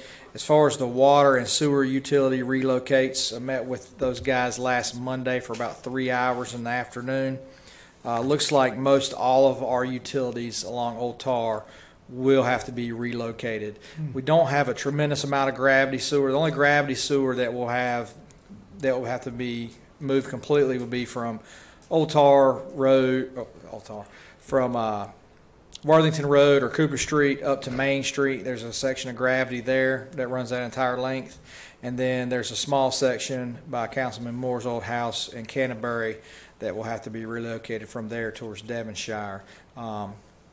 May have some other minor gravity sewer impacts, but that's all the gravity sewer. The rest will be sewer force mains, and the water main runs continuous from Worthington Road or Cooper Street all the way to Fire Tower and up Fire Tower, and it looks like most all of that's going to have to be relocated, as well as all the force mains coming from Cedar Ridge, Canterbury, all those Winterfield, all those subdivisions. They'll have Winterville Crossing. So I spent an entire day last week just doing nothing but looking for record drawings, maps, looking for sewer out in the field behind trees and under fences, just trying to find all this stuff for the engineer to help him do the best job he can to relocate that. We have been informed from DOT that we will not be liable for any of the cost on that. Only thing we would be responsible to pay for is any upgrades that we would like to do. I mentioned this earlier, we currently have an existing 6-inch water main, but we may be looking at upsizing that to a 10-inch main. We would only be responsible for the betterment cost of going from a 6 to a 10-inch water main. We'll revisit that later once they get more into their design and figure out exactly what we've got to do. But we're less than 10,000 people, so the town's not responsible for paying for those utility relocations. Officially, once that number changes officially, then we are solely responsible for the cost, aren't we? No, it's a percentage-based thing based on population. So I don't know the exact thing, but it might be we would pay 20%, and after 20,000, it might be 30, something to that effect. But we likely will be on the hook for some betterment costs, which is worth it for the town to still save a lot of money only paying the betterment cost, not the entire cost. We even have the upfront engineering. We're not even paying for that. The DOT's engineer is performing that task for us. I'm coordinating with them, following up behind them. So we're not even having to front the money. That's a good thing. The 2018 sidewalk improvements project contracts are under review by town staff and town attorney currently. Once we get those, we will execute those and have a pre-construction meeting and begin that project. Now is not really a good time to start a concrete project anyway. So we want to start as soon as possible, but I hate to put the contractor behind the 8 ball by asking them to pour concrete in January and February. So probably in March, late March is when we'll be looking to start that. We don't want to get in people's yards when it's so wet and muddy anyway. So I know at least one person that done it once in their yard when it's that muddy. Correct. Mellon Downs drainage study. Spoke with the engineer this afternoon about that project. If you all remember, we allocated some funds this year to do a little drainage study in Mellon Downs, Laurie Meadows, Laurie Ellis Road area, just to make sure that the infrastructure we have is designed appropriately and sized appropriately and can handle the flows we've got in that area. I had a lot of complaints in the past about flooding in that area. We actually made some improvements in one of the ponds in Mellon Downs. The town did not incur any costs, but the developer incurred the costs. Staff coordinated with him and required him to change out a pipe with the last section that was installed improperly.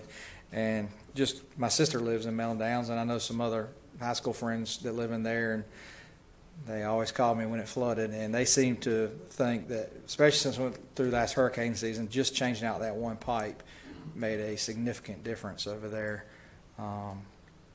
So hopefully the study will confirm that that's what was needed. We got a couple other ideas. There's been some complaints about another pond over there holding some water, so we're trying to figure out if there's anything we can do with that as well. The other stormwater project we've got currently going on is, I call it Ainge to Forbes and Devonshire, 2 different places, stormwater improvements. We've received plans from the engineer. We're currently reviewing those. I've pretty much completed my review, and we've got the easement maps and easement agreements from the town attorney, and we will be proceeding with obtaining those easements shortly and then proceeding to bid that project. So Devonshire, there's a short run of pipe. It's corrugated metal pipe similar to what we had on Bayberry and Craft Winds. The guys got caught out there for a sinkhole. They dug it up, and I've got pictures that the bottom half of the pipe did not exist. There was just holes. It was just nothing but just dirt keeping the water going. So that pipe certainly needs to be replaced. We're going to get that replaced. the stuff from Ainge to Forbes behind the apartments on Lee and Marshall Avenue. That's old concrete pipe, probably non-reinforced. Got a lot of sinkholes there, so we're going to get that replaced as well. Downtown parking improvements. Those contracts are also under review by the town attorney. We have obtained all of the insurance and permit requirements from the railroad. Then the railroad emailed back this morning and said we didn't have it, so we emailed them back, said we did, and haven't heard back from them yet. But we do have everything we need from them. I think they just forgot that we had that. So we're trying to coordinate with them on a date of construction. We have to coordinate with the railroad and the contractor because the railroad has to be there when the contractor's there. So we'll just be coordinating that, and hopefully we can get that done in the next couple of months. It'll be a short duration project, but same thing as a sidewalk project. We've got concrete and asphalt work that has to occur for that project. Hate to open that road up and then have a week of rain and 20-degree temperatures, then we'd have a mess over there. So we're going to need at least a week or two of good weather to get that job done. Any questions? Two things. I know this is not an ideal time for patching, but today going out from Depot out to Vernon on Railroad, there are 2 potholes. I'm talking big, huge. Where at? On Railroad Street between the Depot and Vernon White Oh, Road. okay. yes, On the right side. Yeah, I'll call DOT. That's their portion of the road. I can two certainly call huge them. ones Same there. place as always. Yes. Probably. Yeah. I mean, it looks like it's breaking. I call them about once a month for that spot. It's about halfway down. Yeah, if somebody runs into that, and they're going to need a new tire. Yeah, in fact, there's just so everybody knows, and I'll take care of this, but there is an online reporting for DOT for potholes.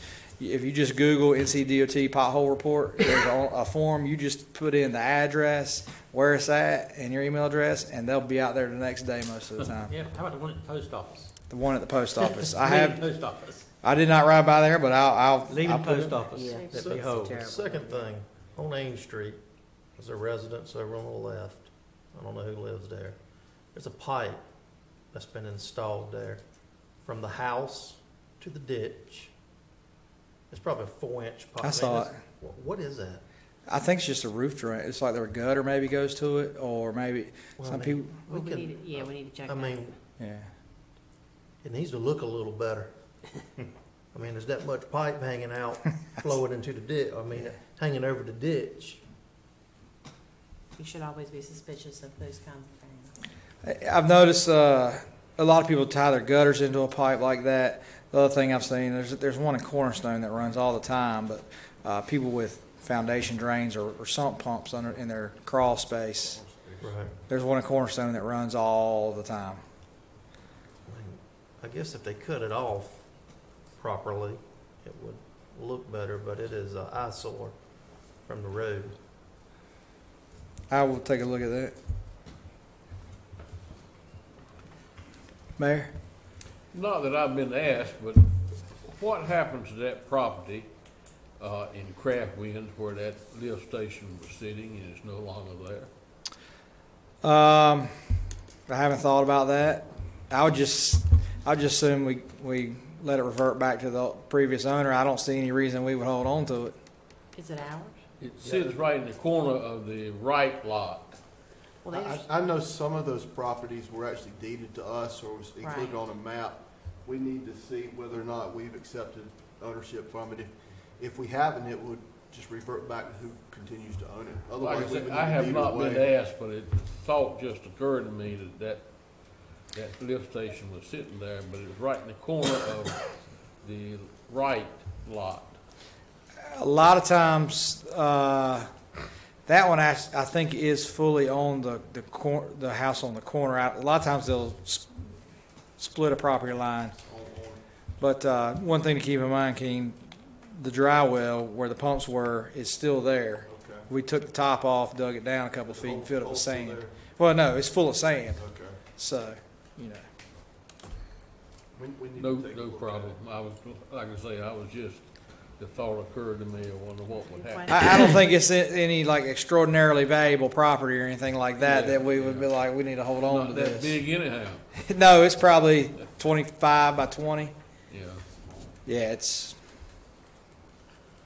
Okay. Should we start cleaning out the ditches when, in the spring, early spring? The contractor just finished mowing the ditches. Just got through? Mm-hmm. Okay, the reason why I asked that, there was an article in Bless Your Heart pertaining to Winterville.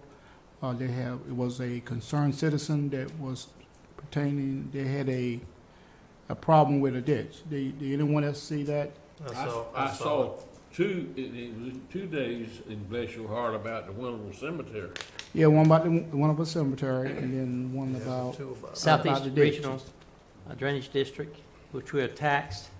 I called the person in charge last week, and the guy who's in charge works for them as an employee. He's out of the country for 2 weeks. After that time, I'm supposed to meet with him about their projects for this year. What's that for? Southeast Drainage District, that Pitt County is a part of. There's 5 counties in it. Okay. So I you don't have the address, ain't nobody call. That's one of the things that we might need to let our citizens know. If you got a concern, just call the town, give the town opportunity to correct the problem, and then. It's our ditch. A lot of times Especially if it's people ours. call and it's Winterville and they're over on Thomas Langston Road or 43, you know. Might have a Winterville address and That's have right. anything to do with The- us. Well, the cemetery, what was, But you think they would call before it ends up in the Bless Your Heart? Yeah, I thought it was. it's hard to fix something when we don't know what's going Well, on. usually it goes there first. Bless their heart. And getting back to the cemetery part of it, I was attending the funeral this past Thursday, and I think that our public service, our police department supposedly had met the Greenville policeman at coming out of Greenville to one of our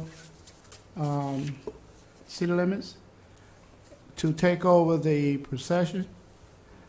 Greenville brought the procession all the way up to Winterville, and the understanding I got that they had already had talked to the department for someone to meet them there, but they wasn't there.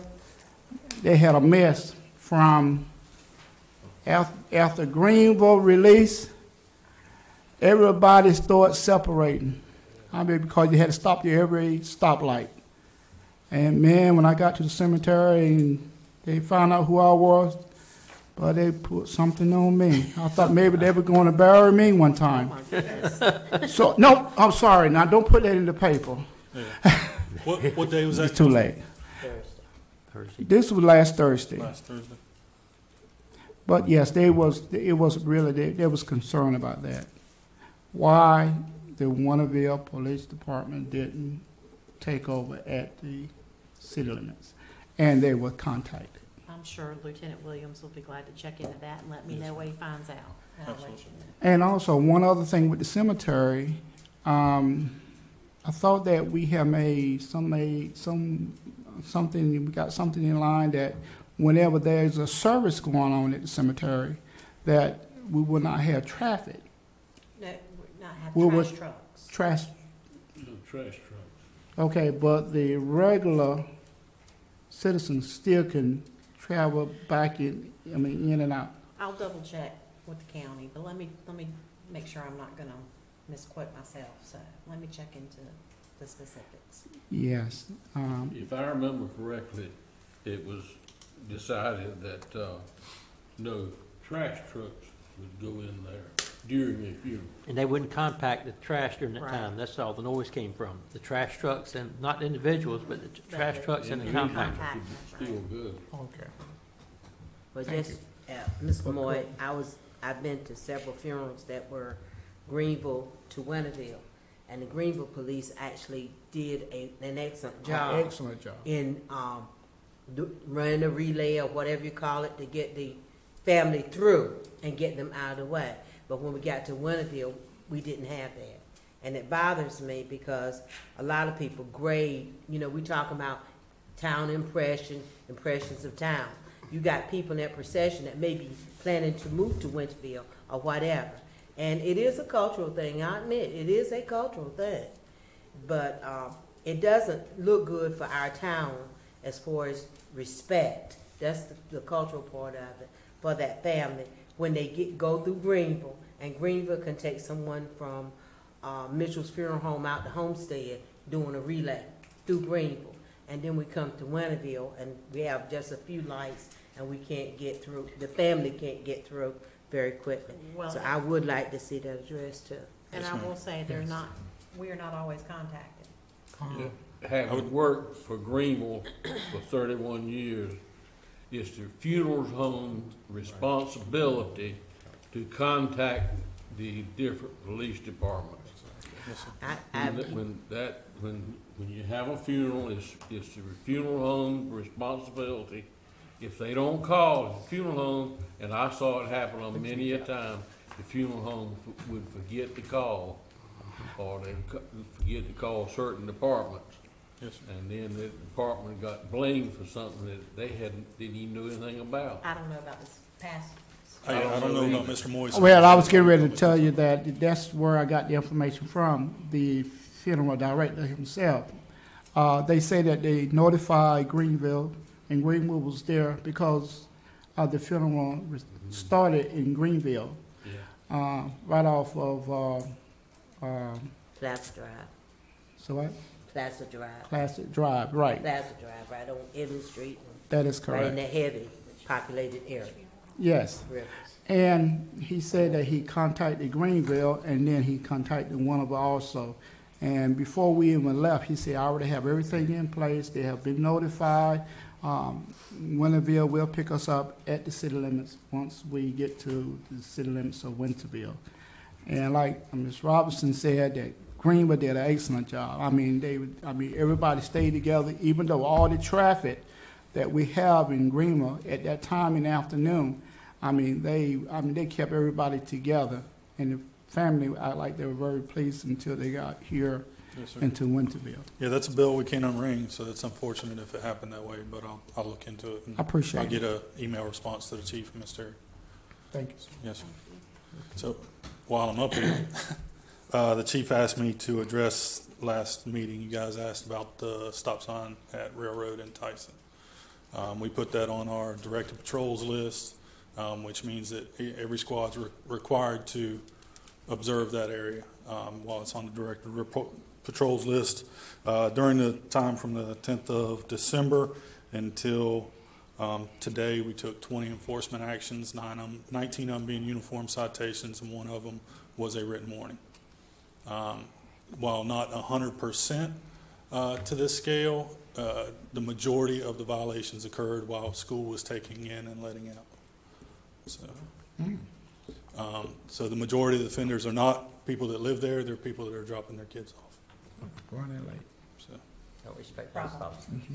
Yes, sir. And I will say too that is a new stop sign, and sometimes it takes a couple of blue light sessions for people to understand that they really have to stop. With all the flags and the colors, it's hard to miss. It is, ma'am, but you'd be surprised. Do you see a need of a bumper? A what, sir? Do you see a need for street bumpers? Speed bumps. Speed bumps. Oh, speed bumps. Sorry about that. So speed bumps are 9:30. a double-edged sword for me, the way I see it. You put in a speed bump, and then people work twice as hard to go around the speed bump, creating an equally dangerous situation, as in just taking the speed bump over the sign. I wouldn't begin to try and explain if it has curbed any of the speeders on Primrose or Jones Street, but if you guys feel a speed bump is necessary, throw one up, see what happens. In the last time that speed bumps were broached in that area, the citizens were not in favor of that in that area. So that is why that was not, council did not approve that at the same time. The stop signs were supposed to be the first measure, if you will, to address the concerns. Councilman Smith, the one that we placed in the old development where you used to live, have you got any more feedback on it? Works great. I don't live there anymore. But it said it works. But it worked. It does work. Yeah. Yes, sir. I wouldn't say it works in every area. It worked on Primrose. It's a straightaway.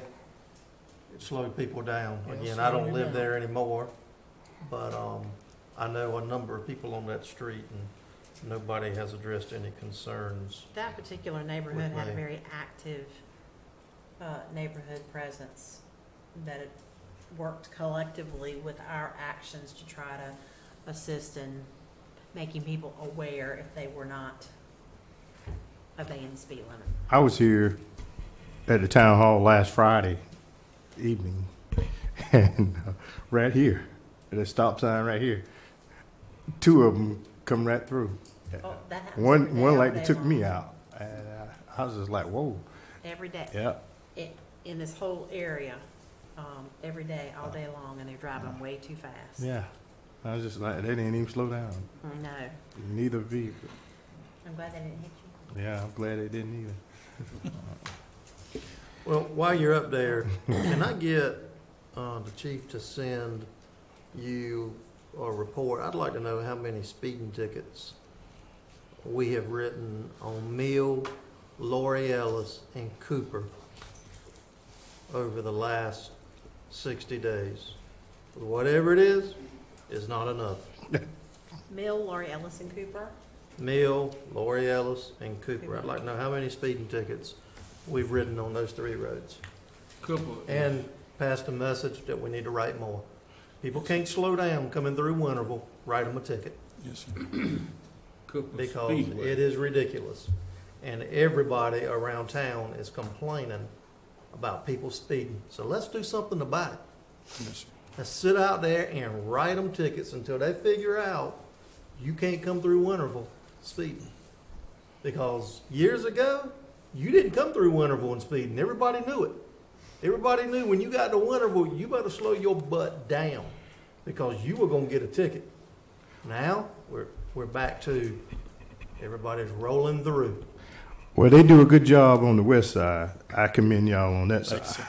Because I see blue lights over there constantly. Yes, sir. And y'all do a good job over there on Well, that I side. understand they Thank can't you, be Mr. everywhere. I mean, I see them writing tickets. I'm just saying, we have a lot of residents complaining, and we need to do something about it. Yes, sir. I would say that, just as a fact, you know that we have a lot of new officers, and to get them radar certified takes time because it's almost a journeyman process because you have to certify yourself to assess speed, so you can't just jump out of the box and go to radar school. So we have about 6 or 7 officers right now that are not radar certified, so they can't write speeding tickets. They can write tag violations, they can write driving while license revoked, and we do a fair job of that. We wrote nearly 7,000 citations last year, so you know, I'm proud of the work our officers do, but we do have 3 officers scheduled right now for radar school, and certainly that'll be a goal of ours to slow everybody down in town. Thank you. Yes, sir. And we'll get that information. Lieutenant, I'll send that to you. Anything further? No more? Thanks, sir. Thanks. Speaking of a resident on Cooper Street, I live exactly halfway from the Speedway station and halfway from Dixie Queen. And they got a chance to get the speed. 7 o'clock in the morning, I guarantee they could write 10 tickets at 7 o'clock in the morning because nobody works that early for speeding, and they do fly at 7 o'clock and 5 o'clock. Well, that's I mean, what I had to say was no disrespect to our department. Oh, I know. They do a I great know. job. We got great officers. I'm just saying, we have too many people, and we can't be everywhere, but folks need to know when they come to town, they need to run the speed limit. And if they're not, they're gonna get a ticket. And like you said, I know what it takes to be certified for radar, and it don't just happen. They don't just stick a radar gun in your hand and tell you to go do it. There's other things involved. Okay. We are down to reports from the town attorney and first, any staff member over there need to make a comment or want to give another report or something. Mayor, if Don could go over the announcements, that might be helpful. Okay, why don't we do the announcements next? She set me up there, didn't she? Do have a number of announcements that are shown and want to go through those with you. The Dr. Martin Luther King Jr. Tribute Breakfast that a number of y'all have signed up for is on Thursday, January 7th at 8:30 at Pitt Community College. 17th. What did I say? 17th. Excuse me. You have to do it right, Don. I'm just kidding. Martin Luther King holiday, as was said earlier, is next Monday, January the 21st. Because of that, Planning and Zoning Board will move to Tuesday night, the 22nd. The vision setting meeting with this group here is on Monday, January the 28th. That's at 5:30 at the depot. The Comprehensive Land Use Plan Steering Committee meeting is Tuesday, January 29th at 6 p.m. here in the Assembly Room. Fork Swamp Canal Greenway public meeting is Thursday, January the 31st at 6 p.m. here in the Assembly Room. And one thing that I sent out as an email today, and if y'all can let me know, the Town and State Dinner, the time where you all get an opportunity to share with your state legislators, is scheduled for Wednesday, February the 20th from 2 to 7:30 at the Raleigh Convention Center. However, pre-registration ends on February the 8th, so if you would, one of you has let me know if you would let me know if you're interested in going. I'll get people registered, and also if we get a group that we can, we'll get transportation worked out for you. Yeah, this is the former town hall day, so obviously this may be the way they choose to do things now from here on out until they change it again. The announcement tended to indicate that this was held last year, and people sort of like that, so that's all that I have. Thank you very much. Moving on, council? Thank you, Mayor. I have no report. I would just like to add that Terry and Ben and Travis have kept me very busy over the last month, so I appreciate every moment of it. Thank you. Subject to your questions, that's all I have. The Kiwanis Club helped with the town clock, and I'd like to ask that Terry meet with the Wayne Avery, so we can, Wayne Avery, the president, to move forward with that, to having a plaque on there. Plus, I think you need to have a plaque like we do of buildings on that second block around the clock about the town council members, also a plaque there. So move forward to have the clock completed. Second, I've contacted Lewis Pate about the promise of the Ain Street curb gutter this past fall, which we didn't get. He's very sick. He was not sworn in. And, he was second in charge of the Senate. He's not gone to, and may not. He announced his It's been in the paper. He announced No, it. he did? He did today. Today? Yeah. Well, I talked to him Saturday. He's very sick, like Walter Jones. So we probably won't be getting our curb gutter this fall. Third, you mentioned tonight, Mr. McDuffie mentioned about the front building at Cox. Each time you see the old well at Chapel Hill, in the background is a building built that's a dorm. It's called Old East. And I stayed in Old East in 1970, room 18, before I got married. Anyway, I would like, again, I met with him before, about keeping that building, historical building. It's our heritage. If it's good enough for UNC, it's good enough for us. I had not heard anybody say, not even in the paper, about tearing that building down. The building's going to be renovated. When I met with him, was it mentioned in the paper about tearing it down? The plans were not definite as to what they were Right. in front. So I would like the town board to do a resolution tonight about the historical, is important, the history. Buildings like Old East, built in 1797. And we'd like to encourage, the meeting's going to be the 29th commissioner meeting about that funding. The reason the funding was put off is because CHCOD went way over what they anticipated. So, but they are pushing to go ahead and have something done at school. I understand about parking. The school was not nearly as large as it was 5 years ago. It's down to 800 students. So I'd like for us to do a resolution if possible, present to commissioners. If we can't do it, maybe somebody can just mail it to them, or Yes, how we and do that I was thinking that we may have done something formalized like that in the past. first time, so we'll look for that I to think see we if we can did. conjure Okay. that up. Okay. Next item is Park Street is the only street in town not paved. Correct. And it's our street. It's an our street or Correct. State Street? It's our street. No, it's a State Street? It's a state street. Victory. Oh, That's no. what I thought. I have been misinformed for many years, Yeah. but it's in town. In a road. It is in town? No? I Yes. didn't think it was. Lieutenant Williams says yes. Anyway, can we ask the DOT about doing something with that dirt road on our last street in town? I actually talked to somebody at DOT probably 3 years ago about that street, and I thought they had plans to Because somebody's parking on it, I understand that situation maybe is taken care of. A truck's been parking along that street. You talking about that logging truck? Yep. Yeah. Messing the road up. But, you know. Well, they bring the motor grader over there, I don't know, once a month. I mean, there's very, very little Anyway, traffic can we over there. ask them to? Yes, sir, yeah. And like I said, I spoke with somebody several years ago, and I thought they had plans to pave that street. They're trying to get rid of all the dirt roads too, because they're Yeah, a I maintenance don't like headache. getting rid of the dirt road. Anyway. But as, you know, the Shriner Club's getting built over there, and any future development, I'm sure that'll rise on their priority list. I never knew it was in the town limits. Well, yeah, I've always been told it was.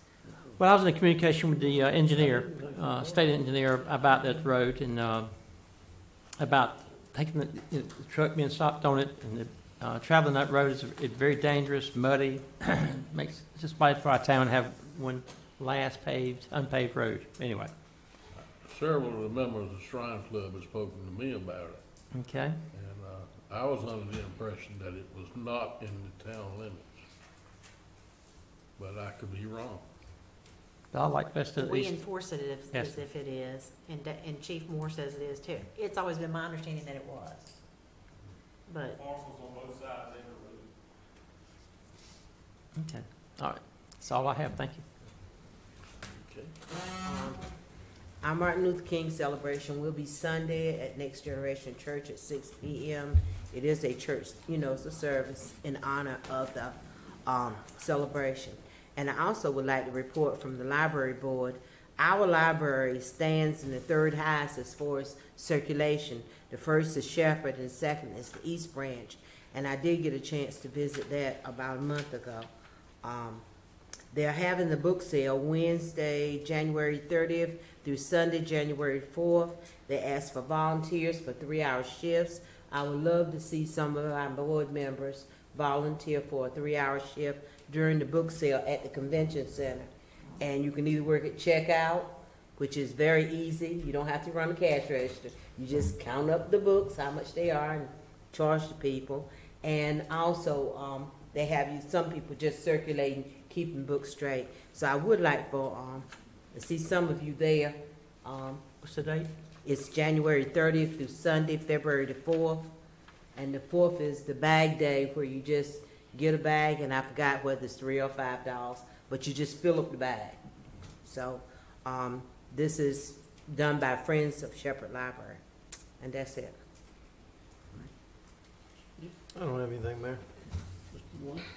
The ones that I missed, I just want to say Happy New Year. Last again, man. Last again. no, 2019, I thought we'd start on this end.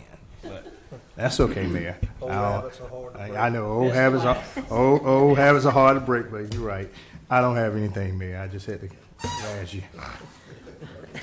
Mayor, members of the council, just wanted to let you know that Chief Moore and I have held one interview process for the retention and recruitment and retention officer. It's a long title, which is one of the grant-funded positions that the fire department received recently.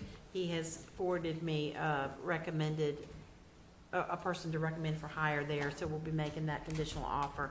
For the next 3 days, Chief and I will be in literal back-to-back interviews. We're interviewing, 21 people to fill the remaining 12 full-time positions. So if you need to find me, we will be here in that room next door forever over the next 3 days, and we're hoping for a great assessment process there. So just wanted to kind of give you an update on where we are with respect to those positions.